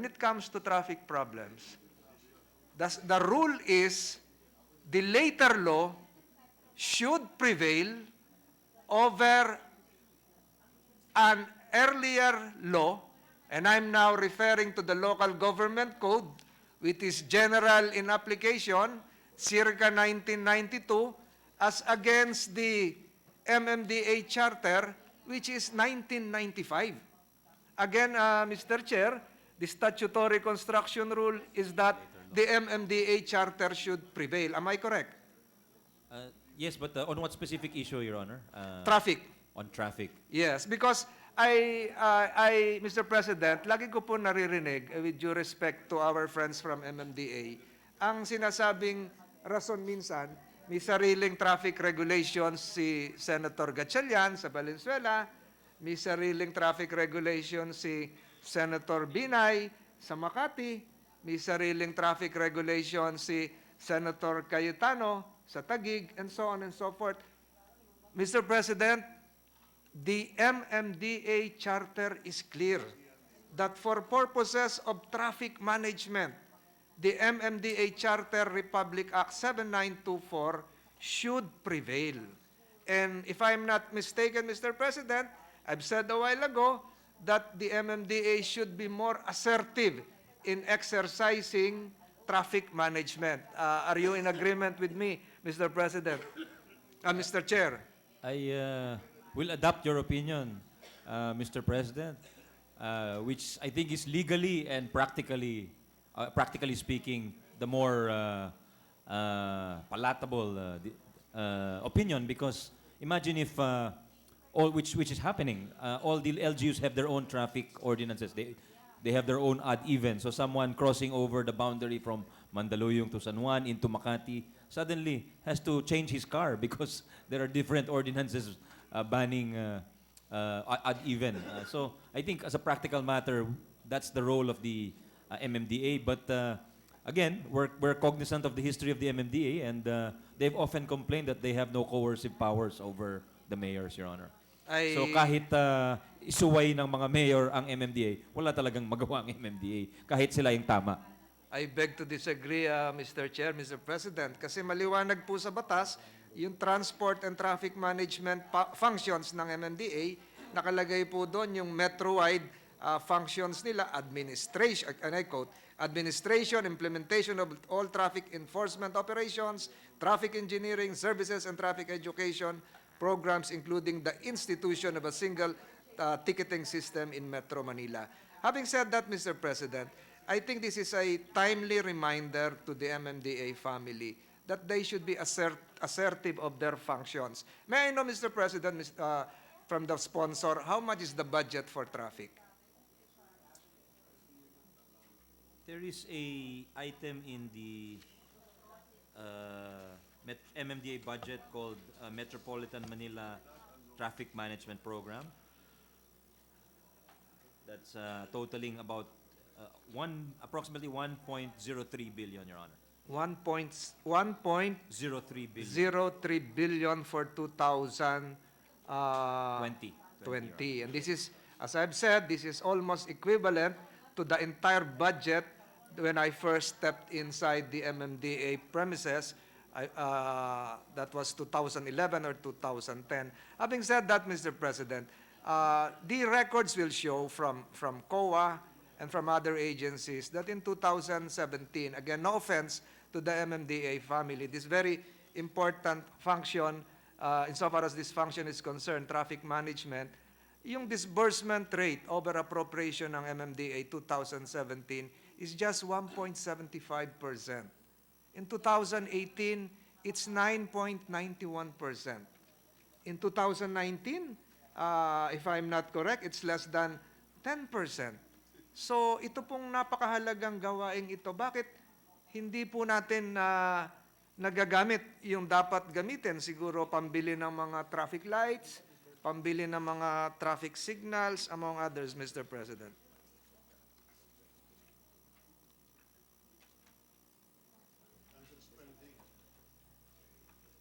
Considering, Mr. President, Mr. Sponsor, that it has been quoted in several newspapers for the last several months that we have a traffic crisis.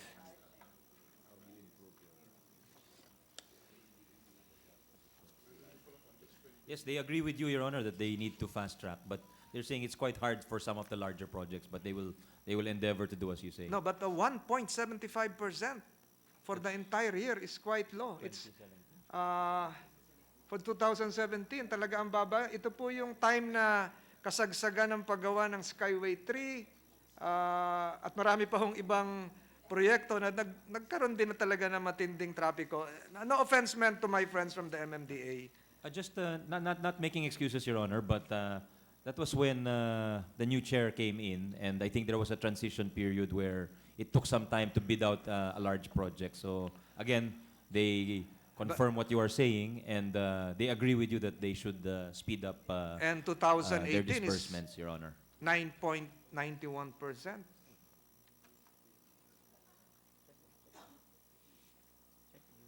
So are we saying that our traffic lights are now sufficient and would need no further refurbishment? O mano-mano na lang tayo?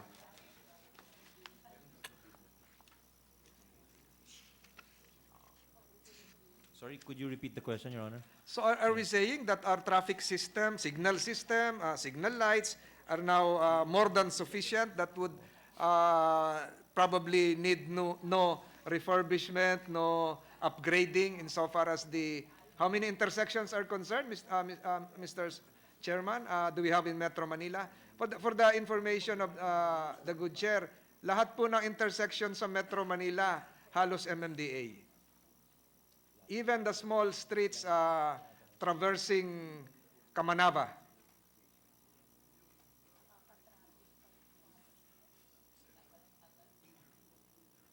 According to them, they are in charge of the national roads, 7 national roads, Your Honor. The inner roads are LGU supervised, Your Honor. So what my question is this, wala na ba bang kailangan upgrading nito? Tama na po ba yun? Yung dahilan ng kaya mababa yung ating disbursement rate?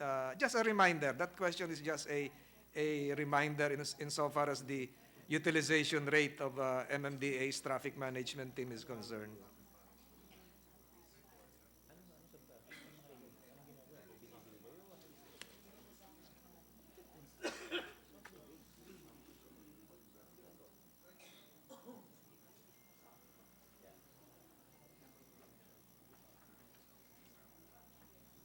They said it's ongoing, Your Honor, what you alluded to, the improvement of the traffic system, the installation of the stoplights, the installation of the lines, and again, they will endeavor to improve, Your Honor. Thank you, Mr. Chair. Another function that probably is, I would want to have the MMDA family be reminded of is the provision for mass transport system. Mr. President, would the chairman sponsor agree with me that the vast functions of MMDA under Republic Act 7924 will encompass the provision of a mass transport system? Meaning to say, MMDA is allowed MMDA is allowed to operate their own subway, their own LRT, their own MRT, their own point-to-point bus terminal systems, Mr. President, under 7924 Yes, Republic. Your Honor. Yes, Your Honor. The gentleman is correct, Your Honor. Kung ganun po, Mr. President, na meron talagang kapangyarihan ganito ang MMDA, why has MMDA been relegated to that role of being a traffic enforcer? Pwede naman pala sila yung magpatakbo ng MRT o magpagawa ng sariling mass transport system sa C5. Perhaps it's Sa an sukat. yeah. Siguro nag-overlap kasi sa DOTR. So in a sense, they've not. I wouldn't say usurped. I wouldn't say usurped, but those powers are perhaps lodged in that agency. And again, it's one of those forgotten mandates, Your Honor. Again, similar, Mr. President, a timely reminder again, similar to the urban planning function of MMDA, baka nakalimutan na lahat. Nakalimutan yung urban planning, provision of mass transport system, at marami pang iba. Naiwan na lang tayo sa EDSA. Tama po ba yun, Mr. President? Naiwan na lamang ang concentration sa EDSA, na tama naman. Pero nakalimutan pa na marami palang dapat gawin na pinahihintulutan ng batas. And I'm sure, Mr. President, bahagi po ito ng budget for 2020. Yes, Your Honor. The gentleman is correct, and the MMDA is telling us that they have 7 mandates actually. And well, the committee has tried to help them by providing additional funds for the Pasig River ferry service, which we remember you were at the committee and you were telling us all your experience with the ferry service, about that big rock in the middle of the river, and the need to get bigger boats and to improve the stations, Your Honor. So, Mr. President, Mr. Sponsor, talagang kailangan pong tulungan natin tong MMDA.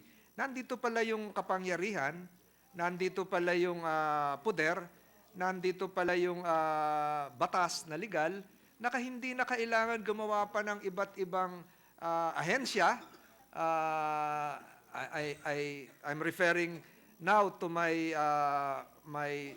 the bill filed, the emergency powers, nandito pala lahat ngayon sa MMDA. So, if we just equip the MMDA, provide them with the necessary wherewithals, resources, and funds, and have capacitate the right people, palagay ko, we can have a better Metro Manila. Are you in agreement with me, I do. Mr. Chair? I do agree, Your Honor. We just have to make sure that the capacity is there for the agency to implement bigger projects which require technical expertise, Your Honor. So basically, Mr. President, this is not a wrangling of turf, labanan ng pagkuha ng poder as against the newly created Department of Housing and Urban Planning, even the DPWH. The MMDA has a function over the billboards to clean up Metro Manila of visual pollution. So it's part of their urban planning function, but again, no offense to my friends from the MMDA, this should be exerted, asserted, and continuously implemented to clear up Metro Manila. Tayo lang po yung napakaraming billboard sa buong Southeast Asia. Even if you visit Singapore, Senator Gatchalian is nodding his head. He has just been to Singapore, met the Prime Minister, the President. Wala pong billboard doon kahit isa. Senator Gatchalian does not want that we remove the billboards of pretty girls, Your Honor. We take note of that, Mr. President. So, ang ibig ko pong sabihin, napakaraming pwedeng gawin po ng MMDA. And modesty aside, Mr. President, when I was there, together with Senator Gatchalian, together with the brother of Senator Binay, we conceptualize Metro Manila Green Print 2030. It's not a blueprint, it's a green print to serve as the pathway for urban renewal of Metro Manila. May I ask from the good sponsor, ano na po ang status ng Metro Manila Green Print 2030, which I even asked some professors and consultants from the University of Chicago to help conceptualize. Kasama po noon yung former mayor pa ng Quezon City si Bistek Bautista. Is it still viable? Is it still being considered? They have an existing greening program, Your Honor, amounting to approximately 50 million for 2020, where they will plant along highways, but it's not perhaps on the scale you envision or what they have done in Singapore or in Shanghai, perhaps, where there's really major pockets of green all over the city. No, Mr. President. The green print is a blueprint. The green print is a plan for Metro Manila, envisioned to be a livable, sustainable metropolis by 2030. It has nothing to do with tree planting, Mr. President. Ito po yung saan po ilalagay yung mga susunod na call centers, saan po ilalagay yung mga susunod na open spaces, saan ilalagay yung mga susunod na bicycle lanes, at maging yung sinasabi ni Senator Zubiri, yung mga elevated walkways, etc., etc. This is a comprehensive plan commissioned by... Kailan po yun, Your Honor? Anong year ho ginawa yung plano? When I was there, siguro po ito 2012, 2013, and my good friends from MMDA can perhaps dig their files and probably locate that that instrument, document, signed by all Metro Manila mayors, Mr. President. Well, they pledged to retrieve it, Your Honor. And right. perhaps upgrade it. Yes, Your Honor. And I'll ask them to consult with you if you have thoughts, and Senator Gatchalian, who just came from Singapore. So everything is there, Mr. President. Ang point ko po rito for my this parliamentary exchange is for the MMDA not to give up. For the MMDA to try to resuscitate itself by looking at the mandate, the 7 mandates provided by Republic Act 7924, your enormous funds at your disposal right now, and a national government willing to support you. So sana po sa susunod na pagkakataon, magkaroon po tayo ng provision for a mass transit system coming from MMDA, not from DOTR, for an urban renewal plan coming from MMDA, not from the Department of Human Settlements, for a flood control, a viable flood control plan coming from MMDA, not from the DPWH, no offense, and for the other mandates, Mr. President, that are currently being undertaken by the MMDA. I know the functions, the hard work being exerted, and I congratulate the chair for sponsoring for the first time. I've been asking this for several times, the hazard pay for the traffic enforcers, for the street sweepers. For the first time, you will have it. For the first time, you will have it. 200 million, ito po yung meron na mga pulmonary respiratory diseases. For the first time, you have a big budget, but much probably is expected in terms of planning, urban planning. Kayo po yun eh. Kayo po yun.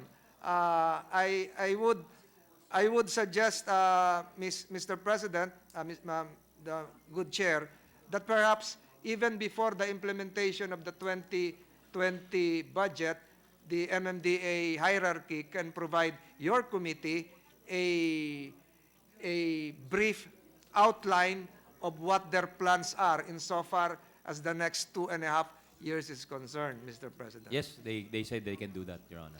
Alam, Mr. President, wala na po ako masyadong tanong at nasagot na pati yung sa Pasig River ferry, which I hope they can resuscitate within the next 3 months, 4 months, 5 months, at lalong-lalo na po siguro yung problema sa trapiko na napakahirap sulbahin. Nangako po ako kay Senator Villar na konti lang po yung tanong ko dahil kasunod na po siya. So I congratulate the MMDA. You've been given huge resources, but I think the people will be anticipating a lot of accomplishments for 2020. Maraming salamat po, Mr. President. Thank you. Thank you. Thank to you, the Senator former- Angara, for accommodating my clarificatory questions. Thank you to the brilliant former MMDA chair for his very useful ideas, Your Honor. Minority leaders recognize Senator Drilon. Thank you, Mr. President. Will the gentleman sponsor yield just for a few minutes for just a few For questions? MMDA? For MMDA? Yes, for MMDA. Yes, Your Honor. Yes. First, I would like to join the call of our colleague, Senator Tolentino, particularly on the issue of how our EDSA looks like today. You know, if you look at EDSA today, we know that the power to grant licenses to billboards is lodged in the local government unit by provision of the local government code, if that's what Senator Tolentino asserted. But if you look at EDSA today, with this power of the local government unit, you can come to the conclusion that looking at the billboards of EDSA, this is not what the local government should be. It cannot be. As Senator Tolentino correctly stated, wala po tayong nakikita sa buong Asia na ganyan ang itsura ng ating main highway. So the first question is, under the law cited by Senator Tolentino, can we assert that MMDA has the power to regulate billboards on EDSA?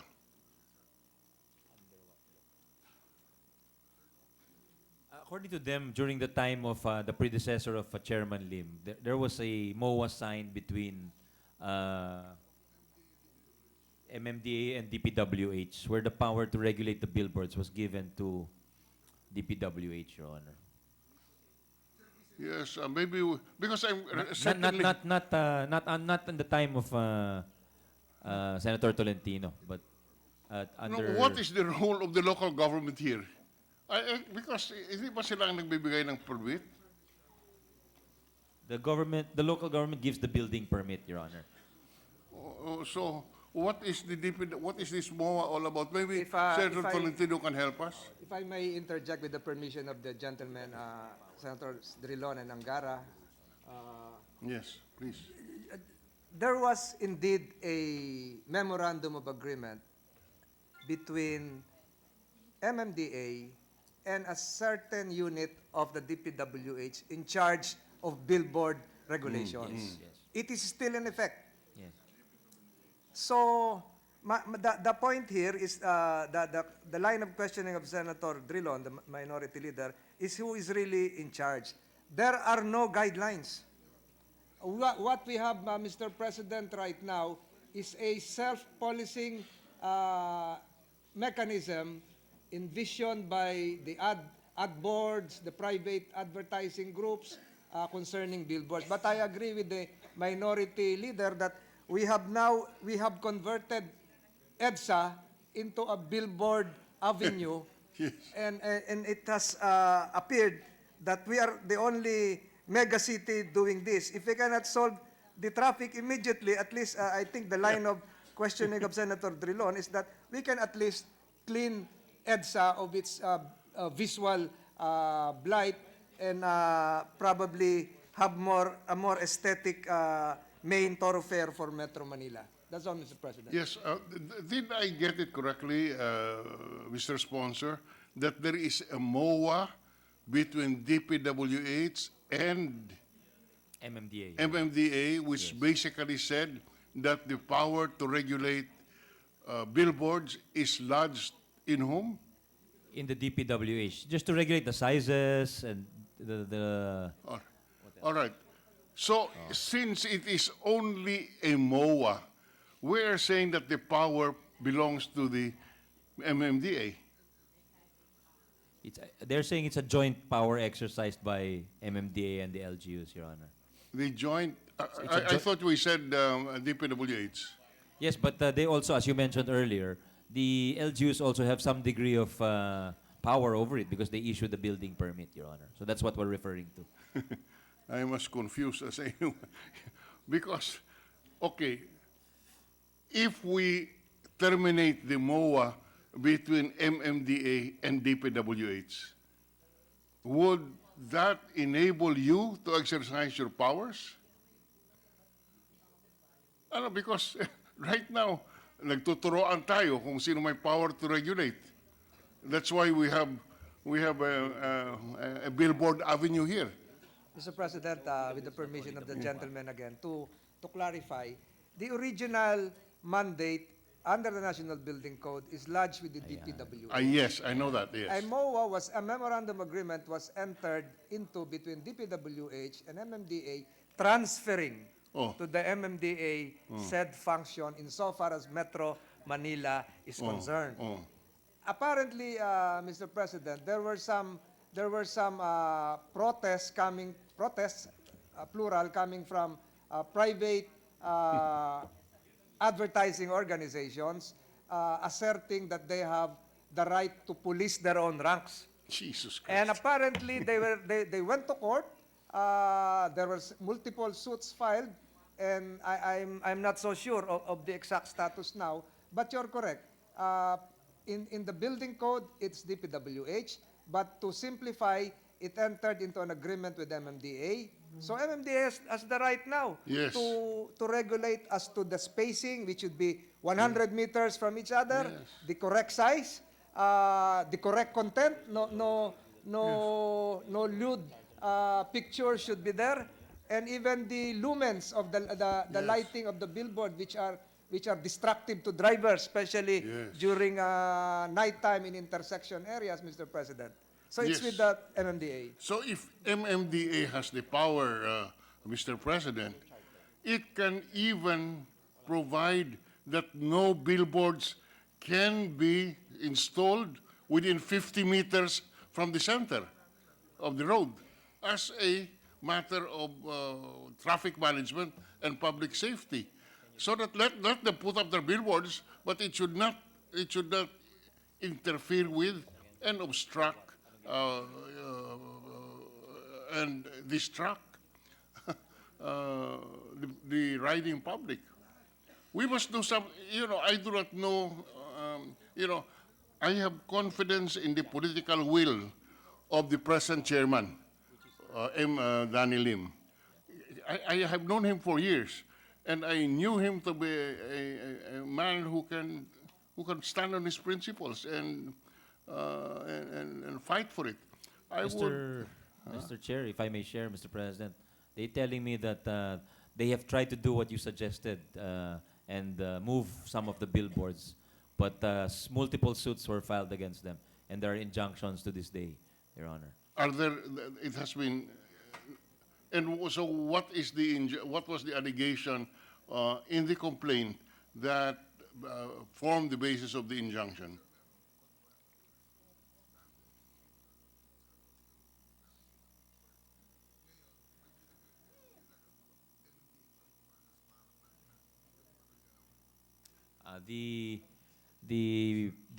Those who sued, the plaintiffs in this case, are alleging that the MMDA would violate their contract, which is to place the billboard in a certain place, and the allegation, or they are saying that they're willing to move it, but the MMDA has to pay for the costs of moving it.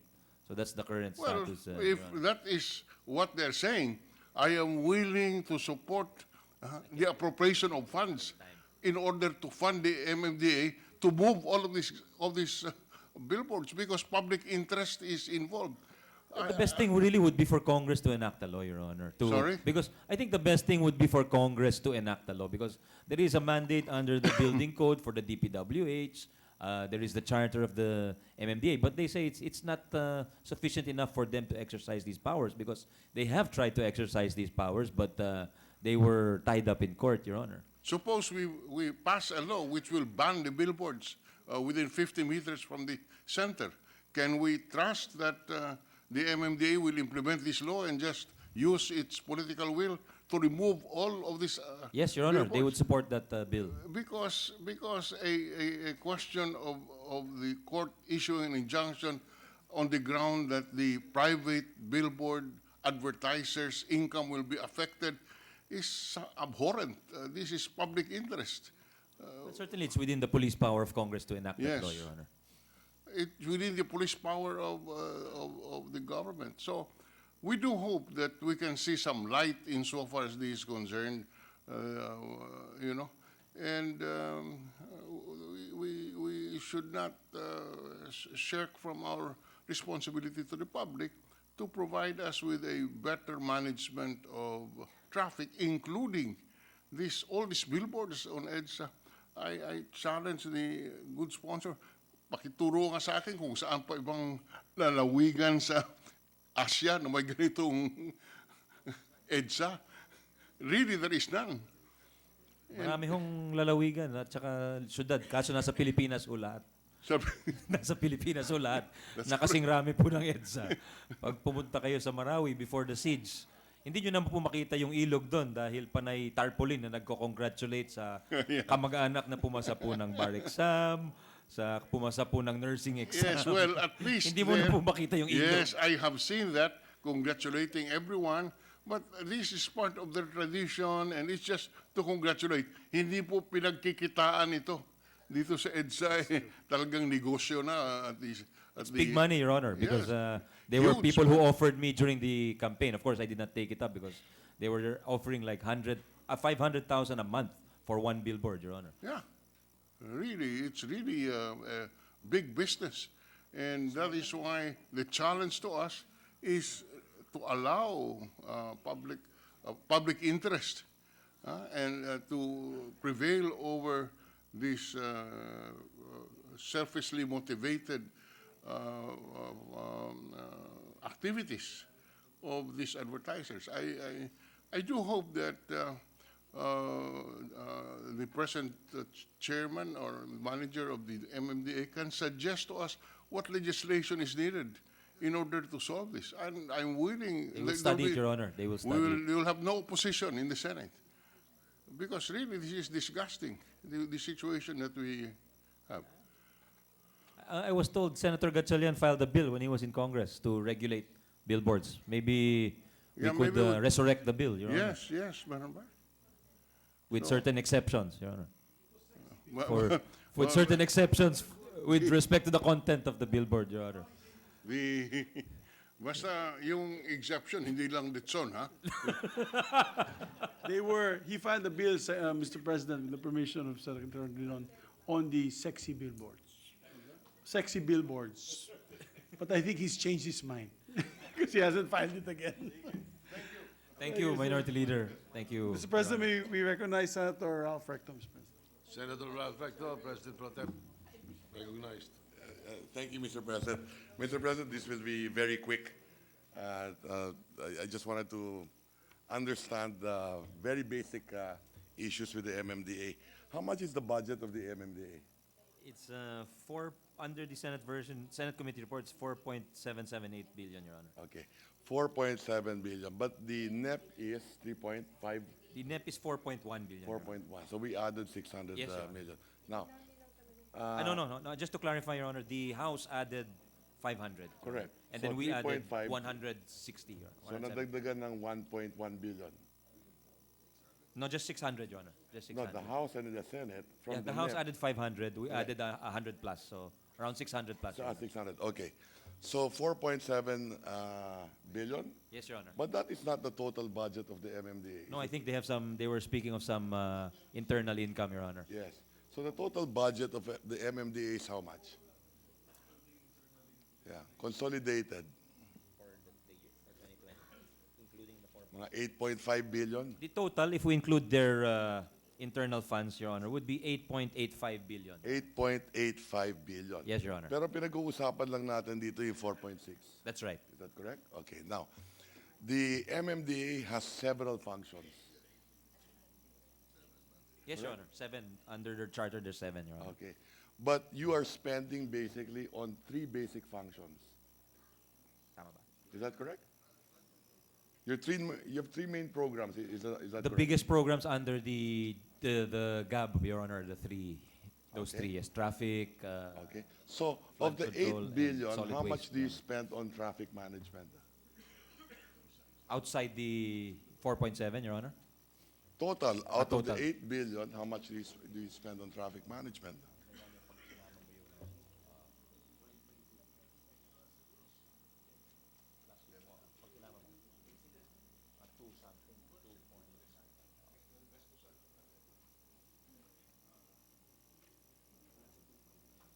It's around approximately 2.5 billion, Your Honor. Okay, of the 8 billion, Yes, Your Honor. Yes. 8.5, 2.5 traffic management. I wanted to get into detail of that. Kung yan ba, magkano pasweldo dyan? PS, MOE, capital outlay. Do you have a breakdown on that? Around 1.4 billion is personnel, Your Honor. Okay, so mga traffic people on the ground. yes, Okay, Your Honor. palagay ko yun ang pinakamarami for that, no? Okay, so traffic management. And then, what is the second biggest item? Solid waste management, Your Honor. And how much are we spending on solid waste?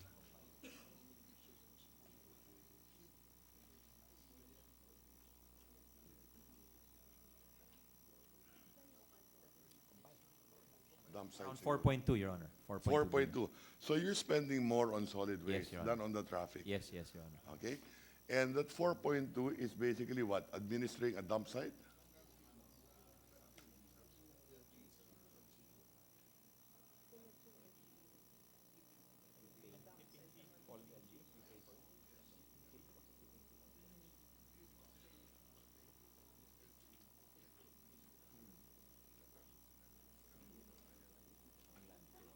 They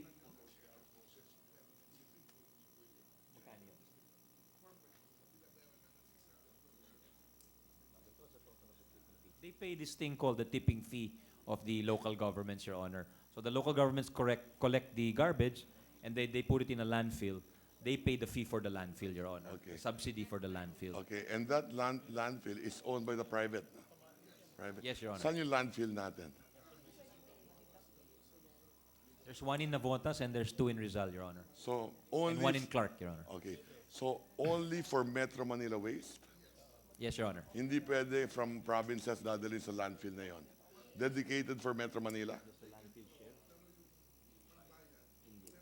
They only pay for the Metro Manila LGUs, Your Honor. But those landfills are sometimes shared with Okay. with other. So that's why you LGUs. have more than 4.1 billion from the national. The local government contributes, gives you money in the MMDA to pay for the landfill.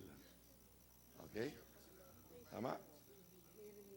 Yes, And Your you're Honor. spending 4 billion for that. And how much do you get from the local governments?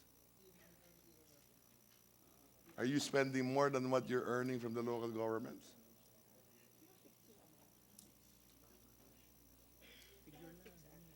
No, they're spending 4 billion, di ba, landfill? Approximately 3.5 billion, Your Honor. Okay, so they're spending more. They're collecting 3.5 from the local governments, and you're spending 4 billion for the landfill. Yes, Your Honor. So in effect, the national government is subsidizing the 500, To the tune of 600, Your Honor. right? More or less. Yes, yes. Okay? Just to understand it. Okay. And the third is what? Flood control, Your Honor. Flood control. When you say flood control, pumping stations, drainage, Pumping stations, drainage improvement, Your Honor. okay? Wouldn't there, Maintenance of flood control systems. yeah, wouldn't there be a duplication with the DPWH?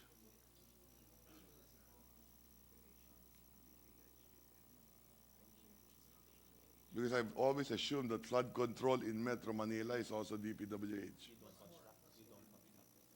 There's no overlap, Your Honor, because they don't construct. They maintain some when it's made, but it's a DPW. If it's construction in Metro Manila, it's a DPW. So maintenance lang kayo. Yung mga flood stations siguro, and pumping stations. And how much do you spend for that? About 1.38 billion, Your Honor. 1.38. And how much is for traffic again? 2.4. 2.4, 2.5, Your Honor. Oh, so sa spending ninyo, yung pinakamahalaga is basura. Pangalawa, ang traffic. Pangatlo, yung flood control. Okay? Okay, now, you have 4 other functions. 4 other functions. Yes, Your diba? Honor. Okay? And that would be, Under the law, the there's most a- important of which is development planning, I suppose. yes, in a sense, yes, Your Honor. Okay? And how Development much- planning, then there's also urban renewal, zoning, and land use planning. Those two are interrelated. There's health and sanitation, Your Honor. Yes, yes. And it's one line, health, sanitation, urban protection, and pollution control. Okay. And the last is public safety, Your And Honor. how much are you spending for all of those others? Halos negligible na. Ubus na eh. Di ba? Yes, Your Honor. Okay? So, We'll get the figures, Your Honor. yeah, We'll okay. get them. Now, isn't MMDA like a regional government? Yes, in a sense, It Your is, Honor. di ba? It's I think there's a term under the Constitution. Yes, okay. It's a local government, but, okay. Subdivision, I think that's what they call it. Yeah, it's a political subdivision, but it's like a regional Yes, government. in a sense, Your Honor. Parang Metro Tokyo administration, di ba? Yes, Your Honor. But But don't without they police perform- power, Your Honor. Yeah. Yeah. But there they perform more of the